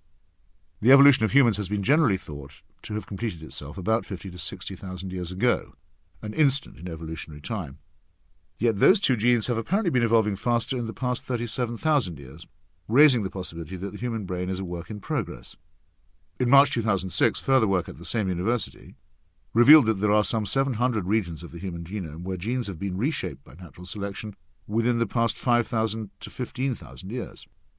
These genes include some of those responsible for our senses of taste and smell, digestion, bone structure, skin color, and brain function. One of the great emancipating results of genomics is to show that all racial and color differences are recent, superficial, and misleading. It is a moral certainty that between the time I finish writing this book and the time that it is published, several more fascinating and enlightening discoveries will be made in this burgeoning field. It may be too soon to say that all the progress is positive or upward, but human development is still underway. It shows in the manner in which we acquire immunities and also in the way in which we do not. Genome studies have identified early groups of Northern Europeans who learned to domesticate cattle and acquired a distinct gene for lactose tolerance, while some people of more recent African descent, we all originate from Africa, are prone to a form of sickle cell anemia which, while upsetting in and of itself, results from an earlier mutation that gave protection against malaria. And all this will be further clarified if we are modest and patient enough to understand the building blocks of nature and the lowly stamp of our origins. No divine plan, let alone angelic intervention, is required. Everything works without that assumption. Thus, though I dislike to differ with such a great man, Voltaire was simply ludicrous when he said that if God did not exist, it would be necessary to invent him. The human invention of God is the problem to begin with. Our evolution has been examined backward, with life temporarily outpacing extinction and knowledge now at last capable of reviewing and explaining ignorance. Religion, it is true, still possesses the huge, if cumbersome and unwieldy advantage of having come first. But, as Sam Harris states rather pointedly in The End of Faith, if we lost all our hard-won knowledge and all our archives and all our ethics and morals in some Marquez-like fit of collective amnesia and had to reconstruct everything essential from scratch, it is difficult to imagine at what point we would need to remind or reassure ourselves that Jesus was born of a virgin. Thoughtful believers can take some consolation too. Skepticism and discovery have freed them from the burden of having to defend their God as a footling, clumsy, straws-in-the-hair mad scientist, and also from having to answer distressing questions about who inflicted the syphilis bacillus, or mandated the leper, or the idiot child, or devised the torments of Job. The faithful stand acquitted on that charge. We no longer have any need of a God to explain what is no longer mysterious. What believers will do, now that their faith is optional and private and irrelevant, is a matter for them.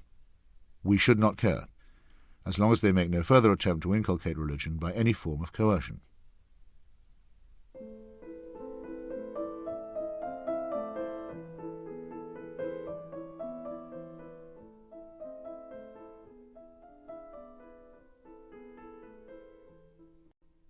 Chapter 7. Revelation, the nightmare of the Old Testament. Another way in which religion betrays itself and attempts to escape mere reliance on faith and instead offer evidence in the sense normally understood is by the argument from Revelation. On certain very special occasions, it is asserted, the divine will was made known by direct contact with randomly selected human beings, who were supposedly vouchsafed unalterable laws that could then be passed on to those less favoured. There are some very obvious objections to be made to this. In the first place, several such disclosures have been claimed to occur, at different times and places, to hugely discrepant prophets or mediums. In some cases, most notably the Christian, one revelation is apparently not sufficient and needs to be reinforced by successive apparitions, with the promise of a further but ultimate one to come. In other cases, the opposite difficulty occurs, and the divine instruction is delivered only once, and for the final time, to an obscure personage whose lightest word then becomes law. Since all of these revelations, many of them hopelessly inconsistent, cannot by definition be simultaneously true, it must follow that some of them are false and illusory. It could also follow that only one of them is authentic, but in the first place this seems dubious, and in the second place it appears to necessitate religious war, in order to decide whose revelation is the true one. A further difficulty is the apparent tendency of the Almighty to reveal himself only to unlettered and quasi-historical individuals, in regions of Middle Eastern wasteland that were long the home of idol worship and superstition, and in many instances already littered with existing prophecies. The syncretic tendencies of monotheism and the common ancestry of the tales mean in effect that a rebuttal to one is a rebuttal to all. Horribly and hatefully though they may have fought with one another, the three monotheisms claim to share a descent at least from the Pentateuch of Moses, and the Quran certifies Jews as people of the book, Jesus as a prophet, and a virgin as his mother. Interestingly, the Quran does not blame the Jews for the murder of Jesus, as one book of the Christian New Testament does, but this is only because it makes the bizarre claim that someone else was crucified by the Jews in his place. The foundation story of all three faiths concerns the purported meeting between Moses and God at the summit of Mount Sinai. This in turn led to the handing down of the Decalogue, or 10 Commandments. The tale is told in the second book of Moses, known as the Book of Exodus, in chapters 20 to 40. Most attention has been concentrated on chapter 20 itself, where the actual commandments are given. It should not perhaps be necessary to summarize and expose these, but the effort is actually worthwhile. In the first place, I'm using the King James or Authorized Version, one among many rival texts, laboriously translated by mortals either from Hebrew or Greek or Latin, The so-called commandments do not appear as a neat list of 10 orders and prohibitions. The first 3 are all variations of the same one, in which God insists on his own primacy and exclusivity, forbids the making of graven images, and prohibits the taking of his own name in vain. This prolonged throat-clearing is accompanied by some very serious admonitions, including a dire warning that the sins of the fathers will be visited on their children, even unto the 3rd and 4th generation. This negates the moral and reasonable idea that children are innocent of their parents' offences. The 4th commandment insists on the observance of a holy Sabbath day, and forbids all believers and their slaves and domestic servants to perform any work in the course of it. It is added that, as was said in the book of Genesis, God made all the world in 6 days and rested on the 7th, leaving room for speculation as to what he did on the 8th day. The dictation then becomes more terse. Honour thy father and thy mother, this not for its own sake, but in order that thy days may be long upon the land which the Lord thy God giveth thee. Only then come the 4 famous shalt nots, which flatly prohibit killing, adultery, theft, and false witness. Finally, there is a ban on covetousness, forbidding the desire for thy neighbour's house, manservant, maidservant, ox, ass, wife, and other chattel. It would be harder to find an easier proof that religion is man-made. There is first the monarchical growling about respect and fear, accompanied by a stern reminder of omnipotence and limitless revenge, of the sort with which a Babylonian or Assyrian emperor might have ordered the scribes to begin a proclamation. There is then a sharp reminder to keep working and only to relax when the absolutist says so. A few crisp legalistic reminders follow, one of which is commonly misrendered because the original Hebrew actually says, "Thou shalt do no murder." But however little one thinks of the Jewish tradition, it is surely insulting to the people of Moses to imagine that they had come this far under the impression that murder, adultery, theft, and perjury were permissible. The same unanswerable point can be made in a different way about the alleged later preachings of Jesus. When he tells the story of the Good Samaritan on that Jericho road, he is speaking of a man who acted in a humane and generous manner, without, obviously, ever having heard of Christianity, let alone having followed the pitiless teachings of the God of Moses, who never mentions human solidarity and compassion at all. No society ever discovered has failed to protect itself from self-evident crimes like those supposedly stipulated at Mount Sinai. Finally, instead of the condemnation of evil actions, there is an oddly phrased condemnation of impure thoughts. One can tell that this too is a man-made product of the alleged time and place because it throws in wife, along with the other property, animal, human, and material of the neighbour. More important, it demands the impossible, a recurrent problem with all religious edicts. One may be forcibly restrained from wicked actions or barred from committing them, but to forbid people from contemplating them is too much. In particular, it is absurd to hope to banish envy of other people's possessions or fortunes, if only because the spirit of envy can lead to emulation and ambition and have positive consequences. It seems improbable that the American fundamentalists, who desire to see the 10 Commandments emblazoned in every schoolroom and courtroom, almost like a graven image, are so hostile to the spirit of capitalism. If God really wanted people to be free of such thoughts, he should have taken more care to invent a different species. Then there is the very salient question of what the commandments do not say. Is it too modern to notice that there is nothing about the protection of children from cruelty, nothing about rape, nothing about slavery, and nothing about genocide? Or is it too exactingly in context to notice that some of these very offences are about to be positively recommended? In verse 2 of the immediately following chapter, God tells Moses to instruct his followers about the conditions under which they may buy or sell slaves, or bore their ears through with an awl, and the rules governing the sale of their daughters. This is succeeded by the insanely detailed regulations governing oxes that gore and are gored, and including the notorious verses forfeiting life for life, eye for eye, tooth for tooth. Micromanagement of agricultural disputes breaks off for a moment with the abrupt verse 22:18, "Thou shalt not suffer a witch to live." This was for centuries the warrant for the Christian torture and burning of women who did not conform. Occasionally there are injunctions that are moral, and also, at least in the lovely King James Version, memorably phrased. "Thou shalt not follow a multitude to do evil" was taught to Bertrand Russell by his grandmother, and stayed with the old heretic all his life. However, one mutters a few sympathetic words for the forgotten and obliterated Hivites, Canaanites, and Hittites, also presumably part of the Lord's original creation, who are to be pitilessly driven out of their homes to make room for the ungrateful and mutinous children of Israel. This supposed covenant is the basis for a 19th century irredentist claim to Palestine that has brought us endless trouble up to the present day. 74 of the elders, including Moses and Aaron, then meet God face to face. Several whole chapters are given over to the minutest stipulations about the lavish, immense ceremonies of sacrifice and propitiation that the Lord expects of his newly adopted people. But this all ends in... It goes without saying that none of the gruesome, disordered events described in Exodus ever took place. Israeli archaeologists are among the most professional in the world, even if their scholarship has sometimes been inflected with a wish to prove that the covenant between God and Moses was founded on some basis in fact. No group of diggers and scholars has ever worked harder or with greater expectations than the Israelis who sifted through the sands of Sinai and Canaan. The first of them was Yigal Yadin, whose best-known work was at Masada, and who had been charged by David Ben-Gurion to dig up the title deeds that would prove the Israeli claim to the Holy Land. Until a short time ago, his evidently politicized efforts were allowed a certain superficial plausibility. But then much more extensive and objective work was undertaken, presented most notably by Israel Finkelstein of the Institute of Archaeology at Tel Aviv University and his colleague Neil Asher Silberman.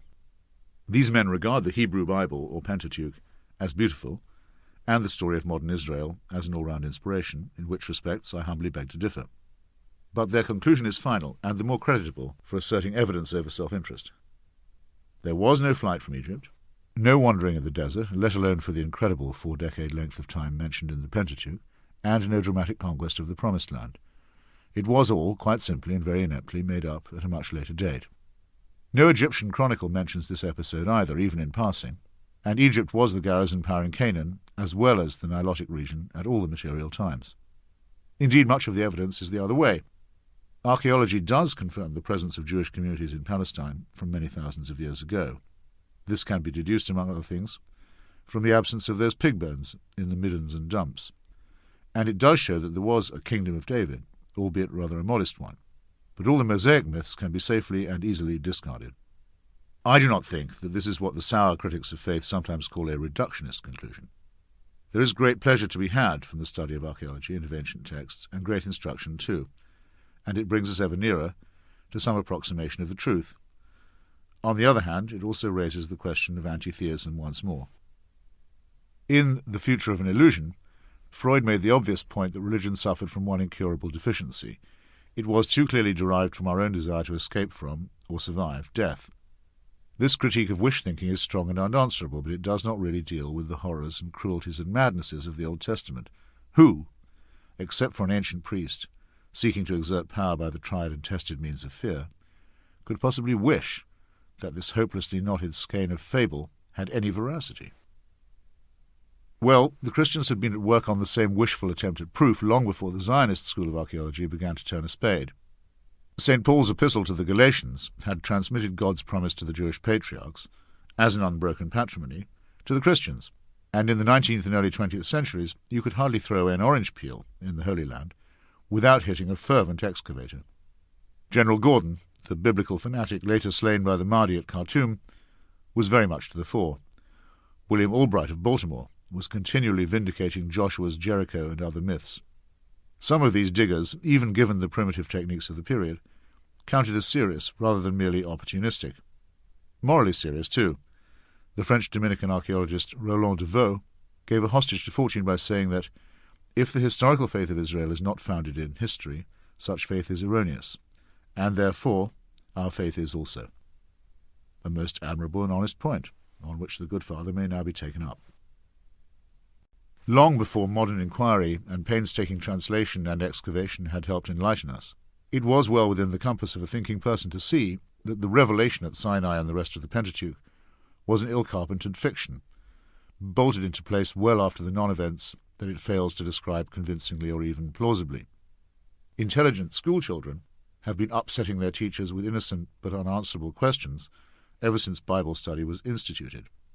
The self-taught Thomas Paine has never been refuted since he wrote, while suffering dire persecution by French Jacobin anti-religionists, to show that these books are spurious, and that Moses is not the author of them, and still further, that they were not written in the time of Moses, nor till several hundred years afterwards, that they are an attempted history of the life of Moses and of the times in which he is said to have lived, and also of the times prior thereto, written by some very ignorant and stupid pretenders several hundred years after the death of Moses, as men now write histories of things that happened, or are supposed to have happened, several hundred or several thousand years ago.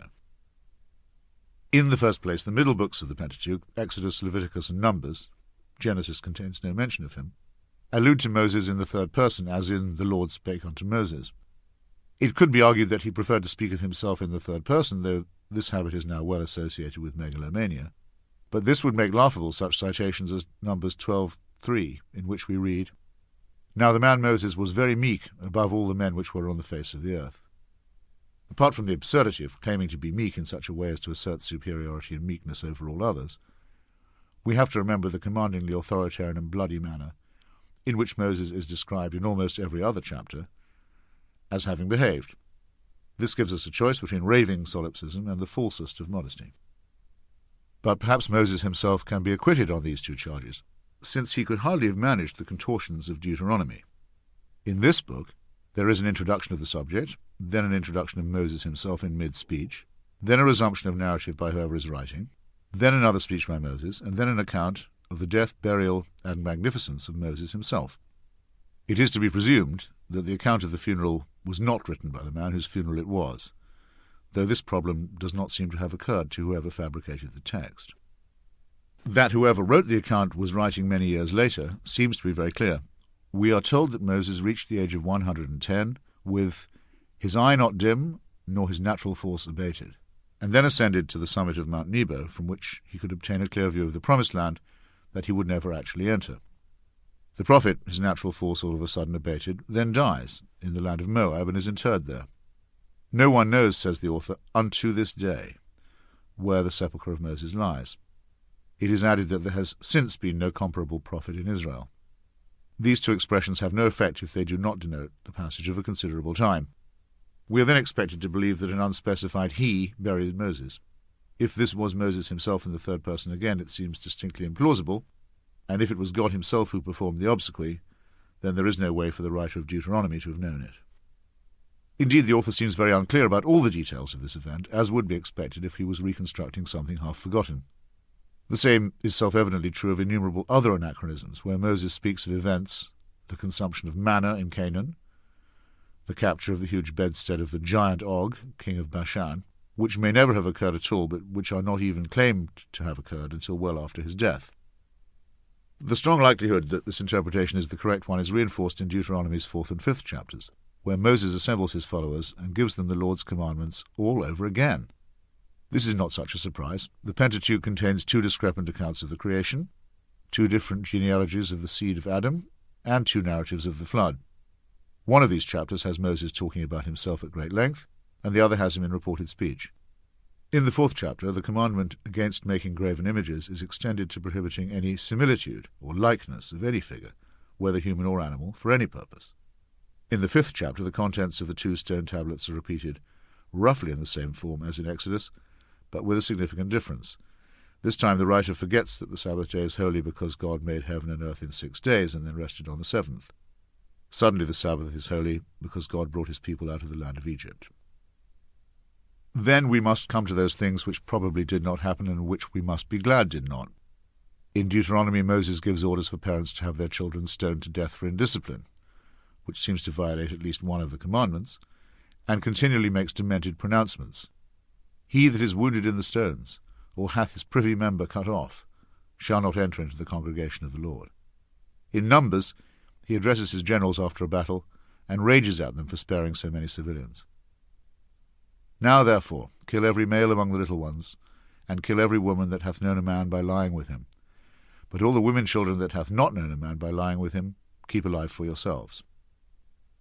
This is certainly not the worst of the genocidal incitements that occur in the Old Testament. Israeli rabbis solemnly debate to this very day whether the demand to exterminate the Amalekites is a coded commandment to do away with the Palestinians. But it has an element of lasciviousness that makes it slightly too obvious what the rewards of a freebooting soldier could be. At least so I think, and so thought Thomas Paine, who wrote not to disprove religion but rather to vindicate deism against what he considered to be foul accretions in the holy books. He said that this was an order to butcher the boys, to massacre the mothers, and debauch the daughters, which drew him a hurt reply from one of the celebrated divines of the day, the Bishop of Llandaff. The stout Welsh bishop indignantly claimed that it was not at all clear from the context that the young females were being preserved for immoral purposes, rather than for unpaid labour. Against dumb innocence like this, it might be heartless to object, even if it were not for the venerable clergyman's sublime indifference to the fate of the boy children, and indeed their mothers. One could go through the Old Testament book by book, here pausing to notice a lapidary phrase, "Man is born to trouble," as the book of Job says, "as the sparks fly upward." And there a fine verse, but always encountering the same difficulties. People attain impossible ages and yet conceive children. Mediocre individuals engage in single combat or one-on-one argument with God or his emissaries, raising afresh the whole question of divine omnipotence or even divine common sense. And the ground is forever soaked with the blood of the innocent. Moreover, the context is oppressively confined and local. None of these provincials, or their deity, seems to have any idea of a world beyond the desert, the flocks and herds, and the imperatives of nomadic subsistence. This is forgivable on the part of the provincial yokels, obviously, but then what of their supreme guide and wrathful tyrant? Perhaps he was made in their image, even if not graven.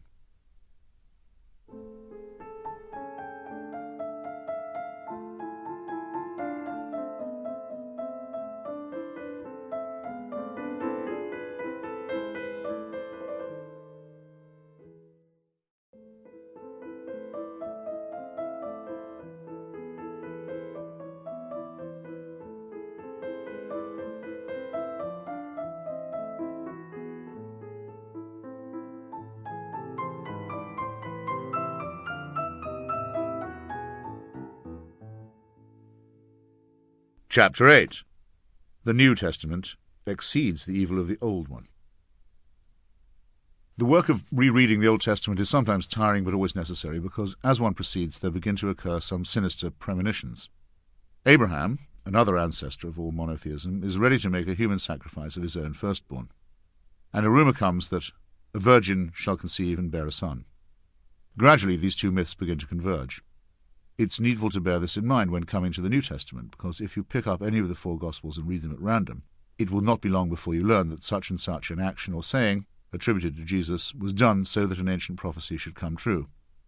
Speaking of the arrival of Jesus in Jerusalem, riding astride a donkey, Matthew says in his chapter 21, verse 4, "All of this was done that it might be fulfilled which was spoken by the prophet." The reference is probably to Zechariah, chapter 9, verse 9, where it is said that when the Messiah comes, he will be riding on an ass. The Jews are still awaiting this arrival, and the Christians claim it has already taken place. If it should seem odd that an action should be deliberately performed in order that a foretelling be vindicated, that is because it is odd. And it is necessarily odd because, just like the Old Testament, the new one is also a work of crude carpentry, hammered together long after its purported events, and full of improvised attempts to make things come out right. For concision, I shall again defer to a finer writer than myself and quote what H. L. Mencken irrefutably says in his Treatise on the Gods. The simple fact is that the New Testament, as we know it, is a helter-skelter accumulation of more or less discordant documents, some of them probably of respectable origin, but others palpably apocryphal, and that most of them, the good along with the bad, show unmistakable signs of having been tampered with. Both Payne and Mencken, who put themselves, for different reasons, to an honest effort to read the texts, have been borne out by later biblical scholarship, much of it first embarked upon to show that the texts were still relevant. But this argument takes place over the heads of those to whom the good book is all that is required.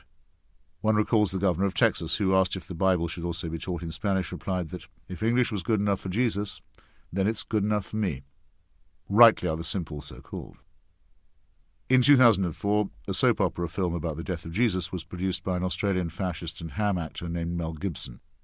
Mr. Gibson adheres to a crackpot and schismatic Catholic sect, consisting mainly of himself and of his even more thuggish father, and has stated that it is a pity that his own dear wife is going to hell because she does not accept the correct sacraments. This foul doom he calmly describes as a statement from the chair. The doctrine of his own sect is explicitly anti-Semitic, and the movie sought tirelessly to lay the blame for the crucifixion upon the Jews. In spite of this obvious bigotry, which did lead to criticism from some more cautious Christians, the Passion of the Christ was opportunistically employed by many mainstream churches as a box office recruiting tool. At one of the ecumenical pre-publicity events which he sponsored, Mr. Gibson defended his filmic farrago, which is also an exercise in sadomasochistic homoeroticism, starring a talentless lead actor who was apparently born in Iceland or Minnesota, as being based on the reports of eyewitnesses. At the time, I thought it extraordinary that a multi-million-dollar hit could be openly based on such a patently fraudulent claim, but nobody seemed to turn a hair. Even Jewish authorities were largely silent. But then some of them wanted to dampen down this old argument, which for centuries had led to Easter pogroms against the Christ-killing Jews. It was not until 2 decades after the Second World War that the Vatican formally withdrew the charge of deicide against the Jewish people as a whole. And the truth is that the Jews used to claim credit for the crucifixion. Maimonides described the punishment of the detestable Nazarene heretic as one of the greatest achievements of the Jewish elders, insisted that the name Jesus never be mentioned except when accompanied by a curse, and announced that his punishment was to be boiled in excrement for all eternity. What a good Catholic Maimonides would have made. However, he fell into the same error as do the Christians in assuming that the 4 Gospels were in any sense a historical record. Their multiple authors, none of whom published anything until many decades after the crucifixion, cannot agree on anything of importance. Matthew and Luke cannot concur on the virgin birth or the genealogy of Jesus. They flatly contradict each other on the flight into Egypt, Matthew saying that Joseph was warned in a dream to make an immediate escape, and Luke saying that all 3 stayed in Bethlehem until Mary's purification according to the laws of Moses, which would make it 40 days, and then went back to Nazareth via Jerusalem. Incidentally, if the dash to Egypt to conceal a child from Herod's infanticide campaign has any truth to it, then Hollywood and many, many Christian iconographers have been deceiving us. It would have been very difficult to take a blonde, blue-eyed baby to the Nile Delta without attracting rather than avoiding attention. The Gospel according to Luke states that the miraculous birth occurred in a year when the Emperor Caesar Augustus ordered a census for the purpose of taxation, and that this happened at a time when Herod reigned in Judea and Quirinius was governor of Syria. This is the closest to a triangulation of historical dating that any biblical writer even attempts. But Herod died 4 years BC, and during his rulership the governor of Syria was not Quirinius. There is no mention of any Augustan census by any Roman historian, but the Jewish chronicler Josephus mentions one that did occur, without the onerous requirement for people to return to their places of birth, and 6 years after the birth of Jesus is supposed to have taken place. This is, all of it, quite evidently, a garbled and oral-based reconstruction, undertaken some considerable time after the fact. The scribes cannot even agree on the mythical elements. They disagree wildly about the Sermon on the Mount, the anointing of Jesus, the treachery of Judas, and Peter's haunting denial. Most astonishingly, they cannot converge on a common account of the crucifixion or the resurrection. Thus, the one interpretation that we simply have to discard is the one that claims divine warrant for all 4 of them.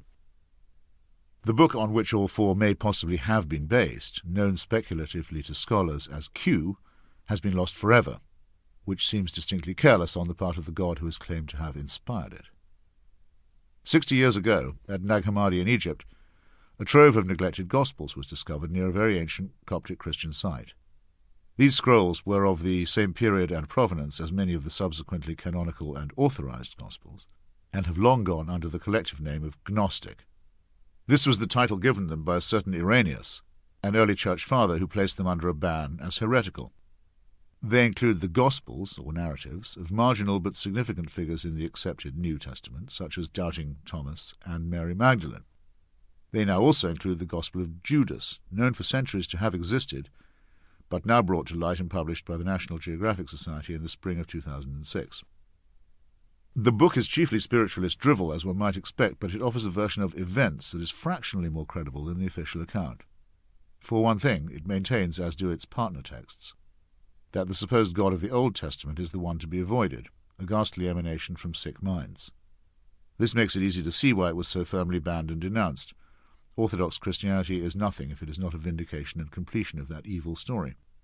Judas attends the final Passover meal, as usual, but departs from the customary script.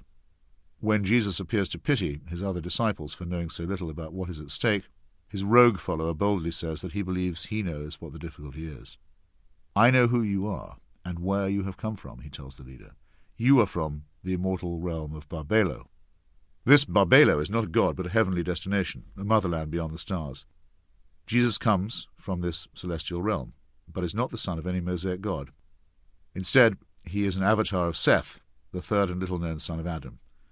He is the one who will show the Sethians the way home.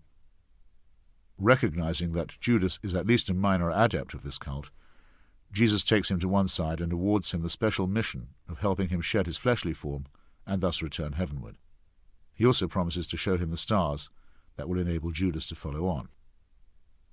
Deranged science fiction though this is, it makes infinitely more sense than the everlasting curse placed on Judas for doing what somebody had to do in this otherwise pedantically arranged chronicle of a death foretold.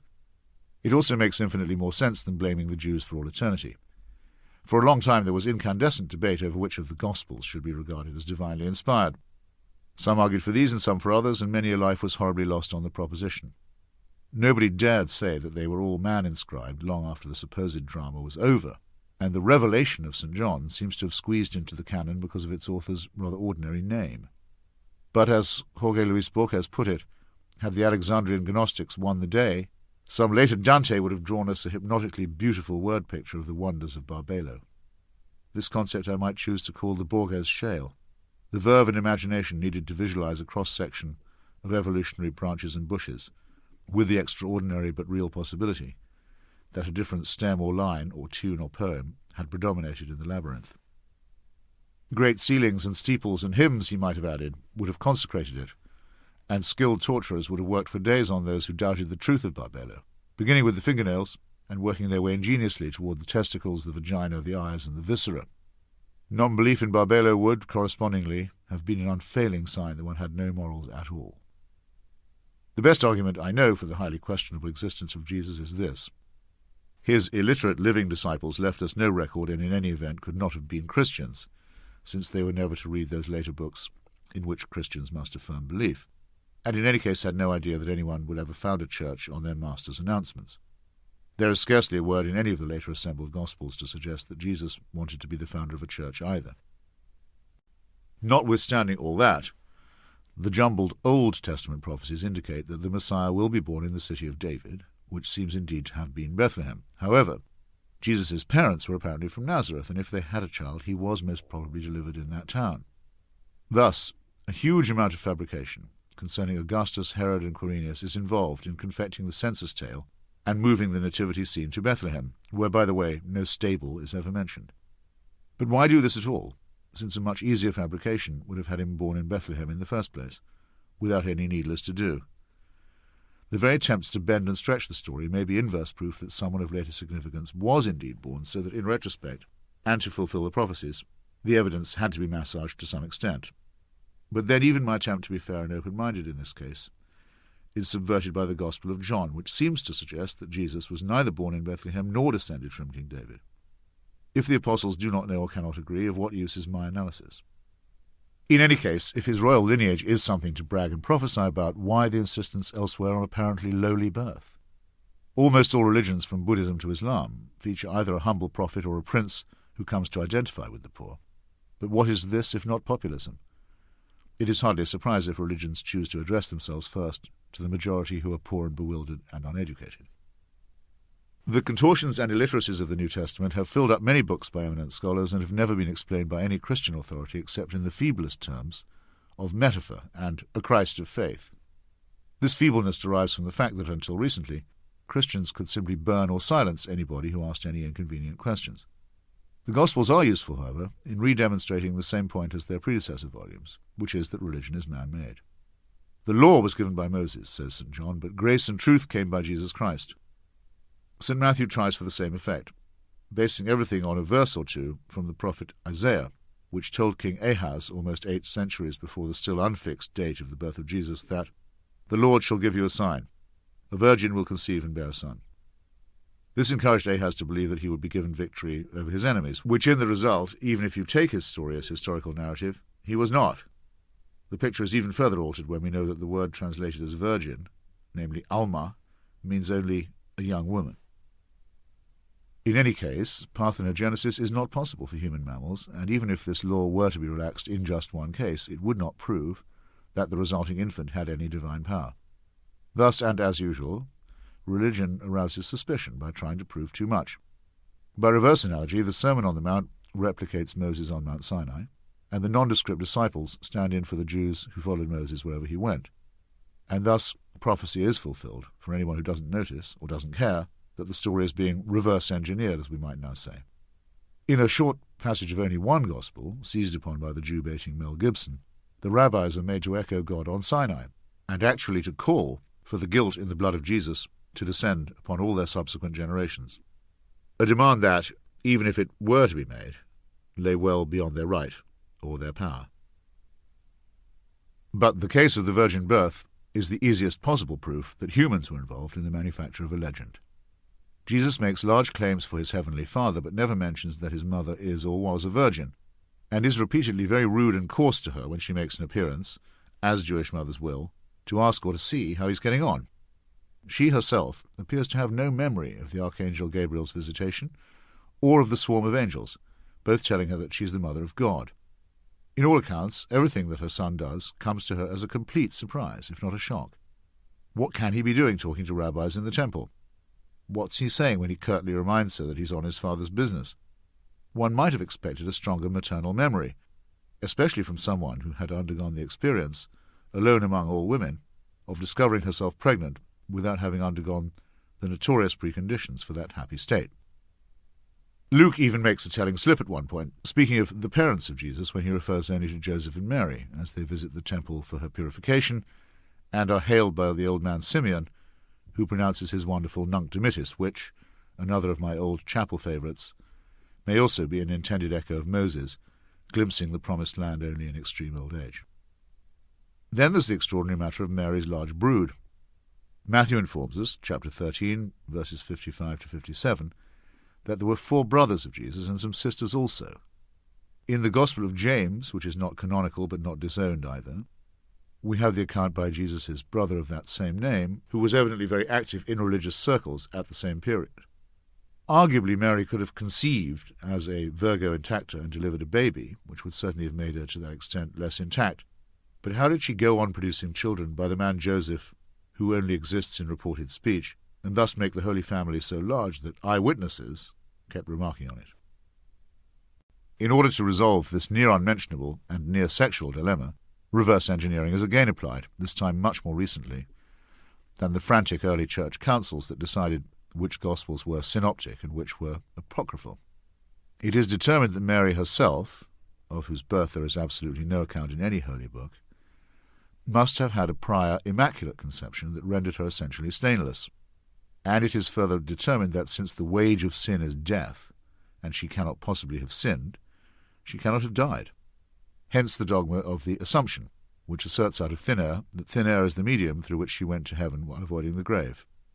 It is of interest to note the dates of these magnificently ingenious edicts. The doctrine of the Immaculate Conception was announced or discovered by Rome in 1852, and the dogma of the Assumption in 1951. To say that something is man-made is not always to say that it is stupid. These heroic rescue attempts deserve some credit, even as we watch the leaky original vessel sink without trace, but, inspired though the Church's resolution may be, it would insult the deity to claim that such inspiration was in any way divine.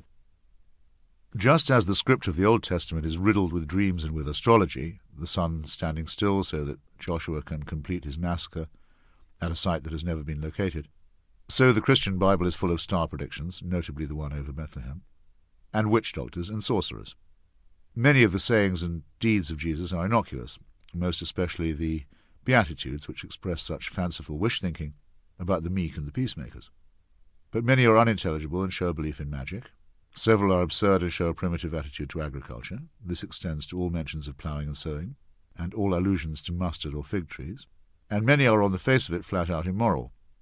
The analogy of humans to lilies, for instance, suggests, along with many other injunctions, that things like thrift, innovation, family life, and so forth are a sheer waste of time.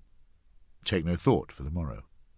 This is why some of the Gospels, synoptic and apocryphal, report people, including his family members, saying at the time that they thought Jesus must be mad.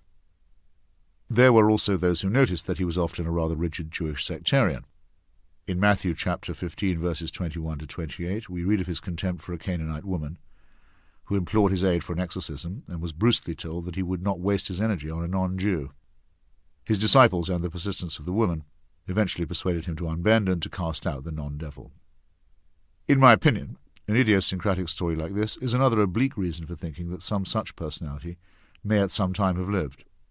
There were many deranged prophets roaming Palestine at the time, but this one reportedly believed himself at least some of the time to be God or the Son of God, and that has made all the difference. Make just two assumptions, that he believed this, and that he also promised his followers that he would reveal his kingdom before they came to the end of their own lives, and all but one or two of his gnomic remarks make some kind of sense. This point was never put more frankly than by C.S. Lewis, who's recently re-emerged as the most popular Christian apologist, in his Mere Christianity. He happens to be speaking about the claim of Jesus to take sins on himself. Now, unless the speaker is God, this is really so preposterous as to be comic. We can all understand how a man forgives offences against himself. You tread on my toes, and I forgive you. You steal my money, and I forgive you. But what should we make of a man, himself unrobbed and untrodden on, who announced that he forgave you for treading on other men's toes and stealing other men's money? Asinine fatuity is the kindest description we should give of his conduct. Yet this is what Jesus did. He told people that their sins were forgiven, and never waited to consult all the other people whom their sins had undoubtedly injured. He unhesitatingly behaved as if he was the party chiefly concerned, the person chiefly offended in all offences. This makes sense only if he really was the God whose laws are broken, and whose love is wounded in every sin. In the mouth of any speaker who is not God, these words would imply what I can only regard as a silliness and conceit unrivalled by any other character in history. It will be noticed that Lewis assumes, on no firm evidence whatever, that Jesus actually was a character in history, but let that pass. He deserves some credit for accepting the logic and the morality of what he has just stated. To those who argue that Jesus may have been a great moral teacher without being divine, of whom the deist Thomas Jefferson incidentally claimed to be one, Lewis has this stinging riposte. That is the one thing we must not say. A man who was merely a man, and said the sort of things Jesus said, would not be a great moral teacher. He would either be a lunatic, on a level with the man who says he is a poached egg, or else he would be the devil of hell. You must make your choice. Either this man was and is the Son of God, or else a madman and something worse. You can shut him up for a fool. You can spit at him and kill him as a demon, or you can fall at his feet and call him Lord and God. But let us not come with any patronizing nonsense about his being a great human teacher. He has not left that open to us. He did not intend to. I am not choosing a straw man here. Lewis is the main chosen propaganda vehicle for Christianity in our time, and nor am I accepting his rather wild supernatural categories, such as devil and demon. Least of all do I accept his reasoning, which is so pathetic as to defy description and which takes his two false alternatives as exclusive antitheses, and then uses them to fashion a crude non sequitur. Now it seems to me obvious that he was neither a lunatic nor a fiend, and consequently, however strange or terrifying or unlikely it may seem, I have to accept the view that he was and is God. However, I do credit him with honesty and with some courage. Either the Gospels are in some sense literal truth, or the whole thing is essentially a fraud, and perhaps an immoral one at that. Where it can be stated with certainty, and on their own evidence, that the Gospels are most certainly not literal truth. This means that many of the sayings and teachings of Jesus are hearsay upon hearsay upon hearsay, which it helps explain their garbled and contradictory nature. The most glaring of these, at least in retrospect, and certainly from the believer's point of view, concern the imminence of his second coming, and his complete indifference to the founding of any temporal church. The logia, or reported speeches, are repeatedly cited by bishops of the early church who wished that they had been present at the time but were not, as eagerly solicited third-hand commentaries. Let me give a conspicuous example. Many years after C.S. Lewis had gone to his reward, a very serious young man named Barton Ehrman began to examine his own fundamentalist assumptions. He had attended the two most eminent Christian fundamentalist academies in the United States and was considered by the faithful to be among their champions. Fluent in Greek and Hebrew, he is now holder of a chair in religious studies, he eventually could not quite reconcile his faith with his scholarship. He was astonished to find that some of the best-known Jesus stories were scribbled into the canon long after the fact, and that this was true of perhaps the best-known of them all. This story is the celebrated one about the woman taken in adultery, John chapter 8, verses 3 to 11. Who has not heard or read of how the Jewish Pharisees, skilled in casuistry, dragged this poor woman before Jesus and demanded to know if he agreed with the Mosaic punishment of stoning her to death? If he did not, he violated the law. If he did, he made nonsense of his own preachings. One easily pictures the squalid zeal with which they pounced upon the woman, and the calm reply, after writing upon the ground, "He that is without sin among you, let him first cast a stone at her, has entered our literature and our consciousness. This episode is even celebrated on celluloid. It makes a flashback appearance in Mel Gibson's Travesty, and it is a lovely moment in David Lean's Dr. Zhivago, where Lara goes to the priest in her extremity and is asked what Jesus said to the fallen woman. "Go and sin no more," is her reply. "And did she, child?" asks the priest fiercely. "I don't know, Father." "Nobody knows," responds the priest, unhelpfully in the circumstances. Nobody indeed does know. Long before I read Ehrman, I had some questions of my own. If the New Testament is supposed to vindicate Moses, why are the gruesome laws of the Pentateuch to be undermined? An eye for an eye and a tooth for a tooth and the killing of witches may seem brutish and stupid, but if only non-sinners have the right to punish, then how could an imperfect society ever determine how to prosecute offenders? We should all be hypocrites. And what authority did Jesus have to forgive? Presumably, at least one wife or husband somewhere in the city felt cheated and outraged. Is Christianity then sheer sexual permissiveness? If so, it has been gravely misunderstood ever since. And what was being written on the ground? Nobody knows again. Furthermore, the story says that after the Pharisees and the crowd had melted away, presumably from embarrassment, nobody was left except Jesus and the woman. In that case, who is the narrator of what he said to her? For all that, I thought it a fine enough story. Professor Ehrman goes further. He asks some more obvious questions. If the woman was taken in adultery, which means in flagrante delicto, then where's her male partner? Mosaic law, adumbrated in Leviticus, makes it clear that both must undergo the stoning. I suddenly realized that the core of the story's charm is that of the shivering, lonely girl, hissed at and dragged away by a crowd of sex-starved fanatics, and finally encountering a friendly face. As to the writing in the dust, Ehrman mentions an old tradition which postulates that Jesus was scrawling the known transgressions of others present, thus leading to blushing and shuffling and eventually to hasty departure. I find I love this idea, even if it would mean a level of worldly curiosity and prurience and foresight on his part that raises its own difficulties. Overarching all this, though, is the shocking fact that, as Ehrman concedes, the story is not found in our oldest and best manuscripts of the Gospel of John. Its writing style is very different from what we find in the rest of John, including the stories immediately before and after. And it includes a large number of words and phrases that are otherwise alien to the Gospel. The conclusion is unavoidable. This passage was not originally part of the Gospel. I have again selected my source on the basis of evidence against interest, in other words, from someone whose original scholarly and intellectual journey was not at all intended to challenge Holy Writ. The case for biblical consistency or authenticity or inspiration has been in tatters for some time, and the rents and tears only become more obvious with better research, and thus no revelation can be derived from that quarter. So then, let the advocates and partisans of religion rely on faith alone, and let them be brave enough to admit that this is what they are doing.